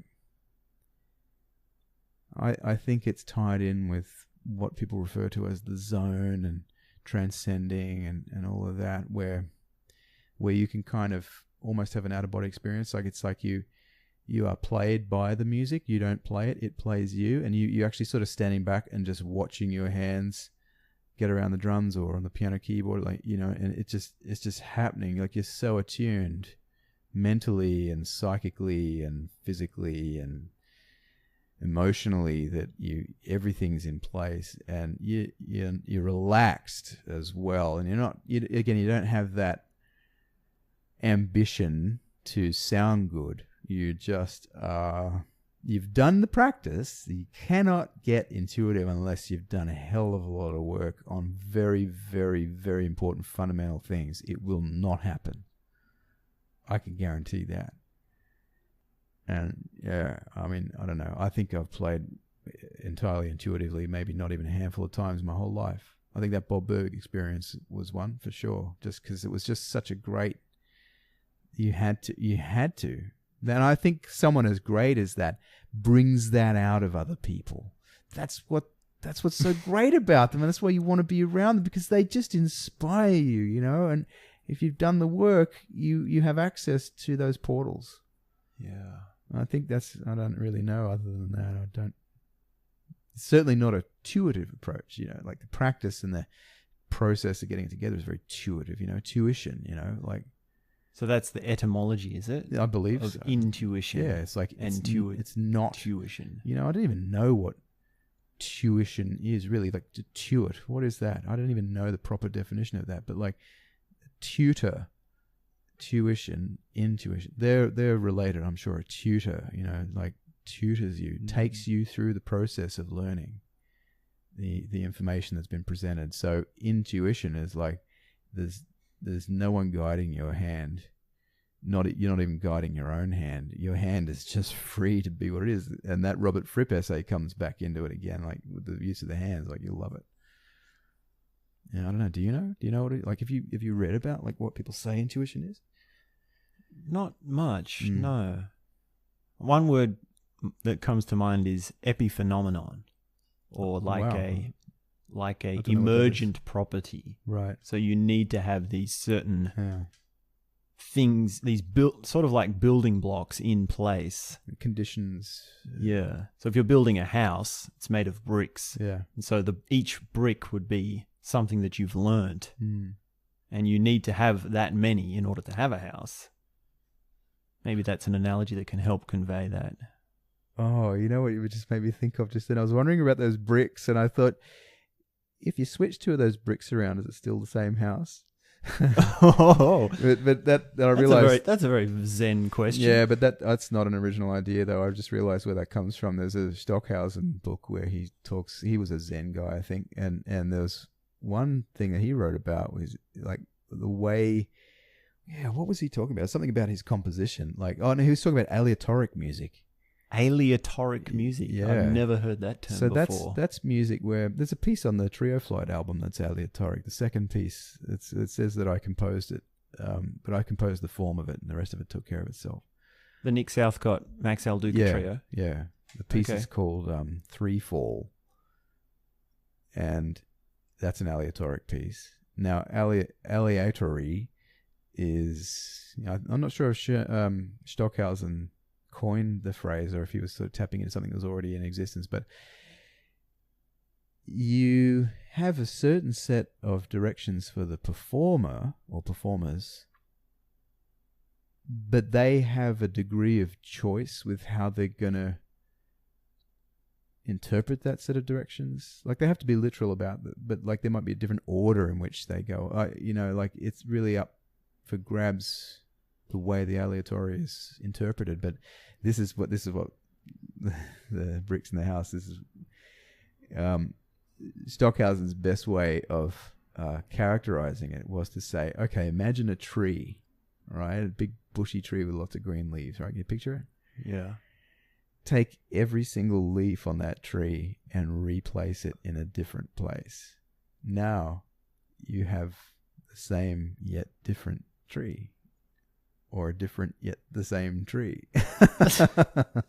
That's aleatory, or aleatory, however you pronounce it.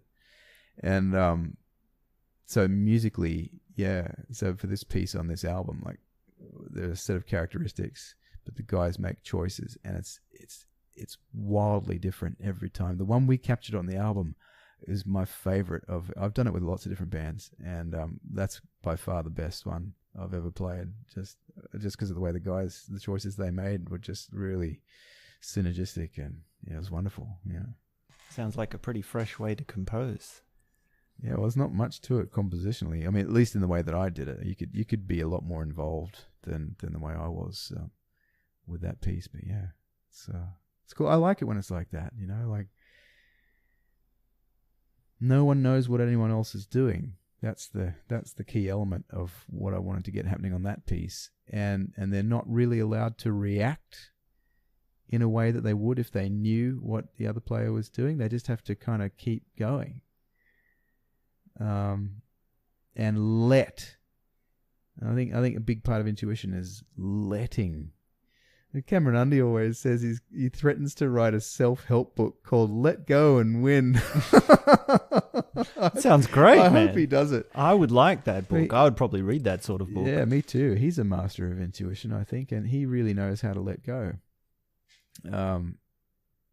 So I take my cues from someone like that sometimes. You know, I just see him nailing it, and letting go, intuition, and aleatory. I don't know what. Aleatory. Aleatorianism-ation. Yeah. I got another dumb person's question for you. Is 10-part invention 10 musicians? Correct. Yeah. And you play with them Yeah. on the regular. Yeah. Do you have an album where you've recorded with them? No, but we're working on it. It's a very difficult thing to manage at the moment for a variety of reasons. But everybody is still into it. The founder and president of the incorporated trust that it is, John Pochet, is still alive and still inspiring all of us. But he retired from drumming coming on 8 years ago now, and that's why I have been the mainstay since then. I've been filling in for him for over 20 years now. And you got to record with that band, man. We're working on it because you got to get something together. More than half of the band is new players. Yeah. Since I joined it, and it's really fresh. And Paul Cutland and Sandy Evans and Paul McNamara have each written, and Andrew Robson have each written new compositions for it. I'm working on one, which sound great. The band, it takes a whole new direction, and it's just a lot to coordinate. It's very expensive to run, and everybody's so busy with their freelance and lecturing lives that it's very difficult. Whenever we get a gig under the belt, my God, it's such a epic celebration. Yeah. Every time I do it, I'm just like, wow, I'm still dreaming. Surely this is not happening. It's amazing. Yeah. But yeah, I guess it's a play on the Bach invention, 6-part invention, and all that kind of counterpoint stuff. 10-part invention. You got 10 possible lines there, and they based it on Thelonious Monk's Live at Town Hall instrumentation, which I actually, you know what? I sound like an idiot now saying this, but I actually still haven't heard that recording. I know what I'm going to do when we finish chatting today. Is I'm going to go. Well, I don't think I know that one either. Yeah, well, but I love Monk. I'll race you to it. Yeah, I love Monk too. That Straight No Chaser, that album gets me every time. That sounds like it could have been recorded today. Yeah, a handful of other things of his. My favorite's Carnegie Hall with John Coltrane. Oh wow, yeah, God, and that's a match made in heaven, isn't it? There's this like 8-minute piece, and right in the middle, Monk hasn't done anything. Mm-hmm. Right in the middle, he just inserts this lick right in the between this breath that Coltrane takes, and there's nothing else with the whole song. It's such a mind pop. Wow, I'll have to check that. It's been a long time since I've heard that. But yeah, Train and Shadow Wilson. Yeah, I think. Yes. My jazz history is a bit foggy. He sounds great on that stuff. And what about the stuff with Johnny Griffin? There's something that Johnny Griffin did with Monk too. I love Johnny Griffin. Maybe it's the Jazz Messengers. Live at the 5 spot? Maybe. That might be Johnny Griffin? No, I don't think that's Johnny Griffin. I'm losing my sense of personnel now. But it just came to mind. There is a Monk thing featuring Johnny Griffin, and it's wonderful. Yeah. Really good, man. Check it out. There's so much good stuff. Yeah. What did you talk about? You said there's music and learning and creativity and music, philosophy of life or something like that. Yeah, so we've covered music, learning, creativity briefly. Yeah. We didn't talk much about creativity as much as we did last time. Yeah. And we could tie it in with philosophy of life, but it sounds sort of like you don't separate these things. They're all sort of as one. I don't even know, actually. As I said before, we're talking about taking the garbage out, like there are compartments in your life where things just have to be done. I'm not particularly being creative when I'm taking the garbage out. But, well, actually, what's interesting is like the garage that my studio is set up in, right? When we moved here, the previous owners hadn't evidently done any gardening for like at least 3 years, probably.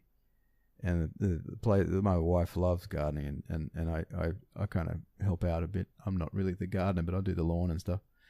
And she takes great care. She loves it, you know. And so if this garden looks lovely, which I think it does, that's It looks nice, due man. to her Yeah. diligence and passion for it, you know. Well, I can't have my studio for the moment, the way the garage is built. Well, we're going to get it stripped and rebuilt as a soundproof space in the next couple of years. But like for the moment, it's just a sort of a garage. And like behind it, you've got these palm trees, right? And they've got a stormwater tank and there's just a little sort of triangle of sort of, you know, land that you can't really do anything with. And sort of, you know, the stormwater tank drains down the side of the garage and stuff. Well, we didn't even know it, but there's this sort of pathway that goes, it's like a sunken pathway that goes around the edge of the garage. And well, a couple of months after we moved here, and I had my drums set up there, I started teaching, and well, man, there was this massive downpour of rain, and I'm like, I hope no water got in under the door, but you know, like there's a big awning, so, but it was a really intense rainstorm, so I thought, oh, should I go and check it? No, it'll be all right.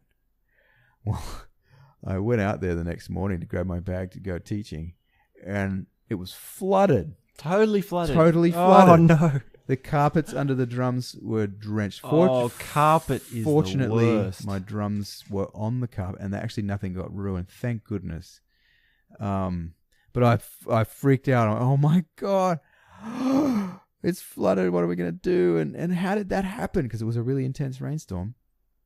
Well, you know, I didn't go to school that day. I called in, you know, so I can't. We've had an emergency at the house. Like my whole studio's ruined here. You know, nothing electrical on the floor got, fortunately, nothing like zapped or anything like that.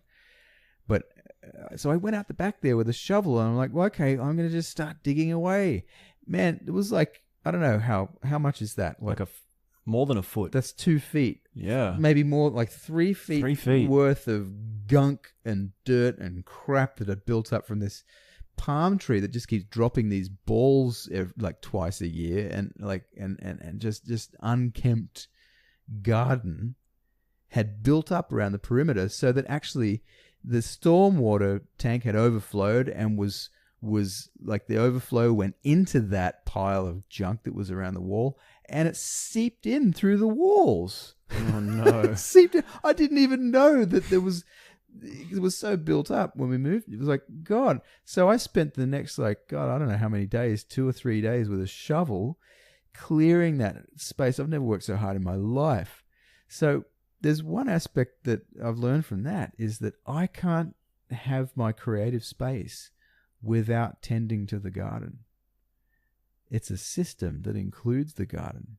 I have to keep that space clear. And if I let it go, it's just going to happen again. And we didn't even know just how much there were trees. We thought there were trees down the side of the garage, but they were just these massive, big, overgrown weeds we chopped out and had removed. And there's this lovely little pathway that goes around that I didn't even know was there. Wow. It was like it's 3 feet lower than what it appeared to be. That's a lot of build-up. Yeah, it's a lot of build-up. So it's like you've got to maintain everything. Maintenance is a daily.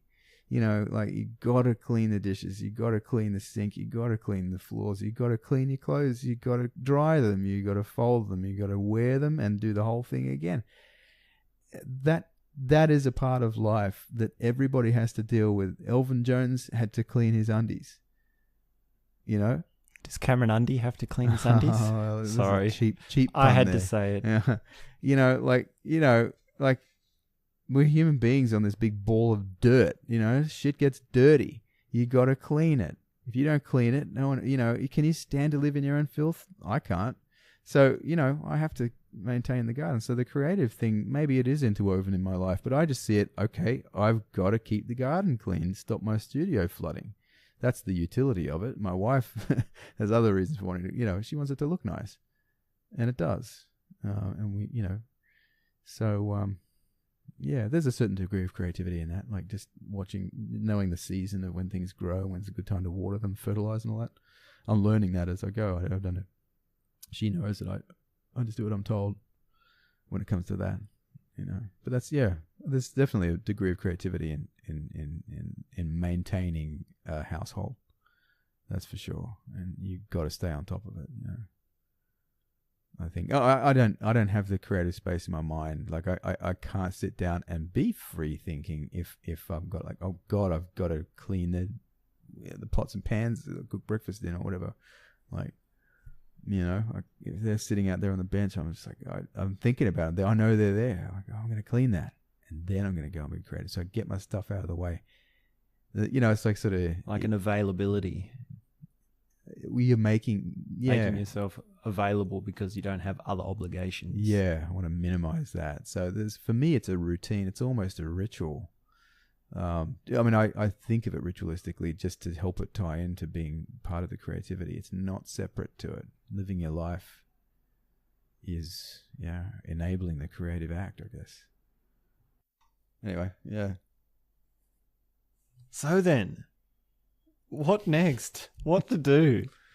This is so much fun talking to you, man. Oh, man, likewise. Talking to you is cool. Oh, I love this stuff. I'm going to be listening to so much jazz after this. Yeah, me too. Yeah. And you've given me some things to check out. Yeah. Yeah. Yeah, me too. The Keith stuff. That's interesting. I don't know. Like, I really feel strongly about that. The striving, if you like, to get one's stuff as good as it can be to help one person transcend, like to transcend their whatever problems they're having, to forget them just at least for that, again, while the music is sounding, and then I think the memory of having experienced that helps the music to live on. And it's the music that's important. Like Frank Zappa said, it's not important to be remembered. Some people pay a lot of money to make sure that they're remembered. I sympathize with him there. It's not important to be remembered personally, but it is important to, if you've got any sense of holding on to any kind of torch, if you have that torch in your hands, you are definitely charged with the responsibility of handing it on. Maybe even making it a bit brighter while it's in your hands if you can, or bigger or more useful or something. Maybe it has this extra contraption that helps you make your coffee or something. I don't know, but like make the torch, at least hand it on in as good a condition as it was when it was handed to you, and try to improve it if you can. Yeah. I think that's a good analogy. Yeah, that's because I just see that, like the guys that I've learned from, they very, very, as far as I can gather, they like when I talk to Gordy, I know that he knows how to do what I want to do, and he's guiding me along the path of what you have to do to be able to do it. And sometimes I'm impatient with it and I try to go too fast and it's uneven and it sounds like shit, but he's got this beautiful, gentle, nurturing way of just making little suggestions in an email. Like I'll send him a video and he'll say, yeah, try this. He doesn't criticize it. He says, yeah, man. I love that. I want to be that kind of teacher one day. If I get enough experience with people like Gordy, I would just dearly love to be able to have some other student feel that way about the music and the drums. Not because of me, but because of the truth and the knowledge that's in the process of getting it together, and learning. Rudolf Steiner says, for every step forward you take on the path to higher knowledge, take 3 steps forward in the perfection of your character. And I feel like I'm sort of learning that at the moment, learning it as a bad student,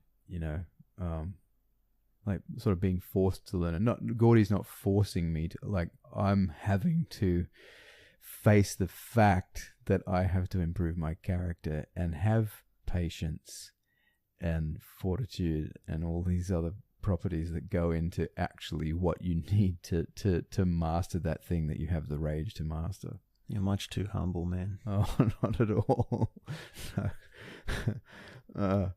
It's it's like he has this particular way of putting things that I just think is worth every second and every dollar and every ounce of energy. It's not measured in ounces though, is it? Every kilojoule of energy invested in it, you know. And I just hope that other people can have a similarly rich experience with whatever they're seeking, you know, to learn or to uncover. Because it's, I don't know, I feel really fortunate to be in a position where I can have that experience as my kind of almost daily thing. Yeah. Well, Dave, thanks so much for talking with me, man. It's a pleasure. I've had an absolute ball. I loved it. Thanks, man. We'll do it again. Yeah. All right. Over and out. Yeah, cool. Signing off.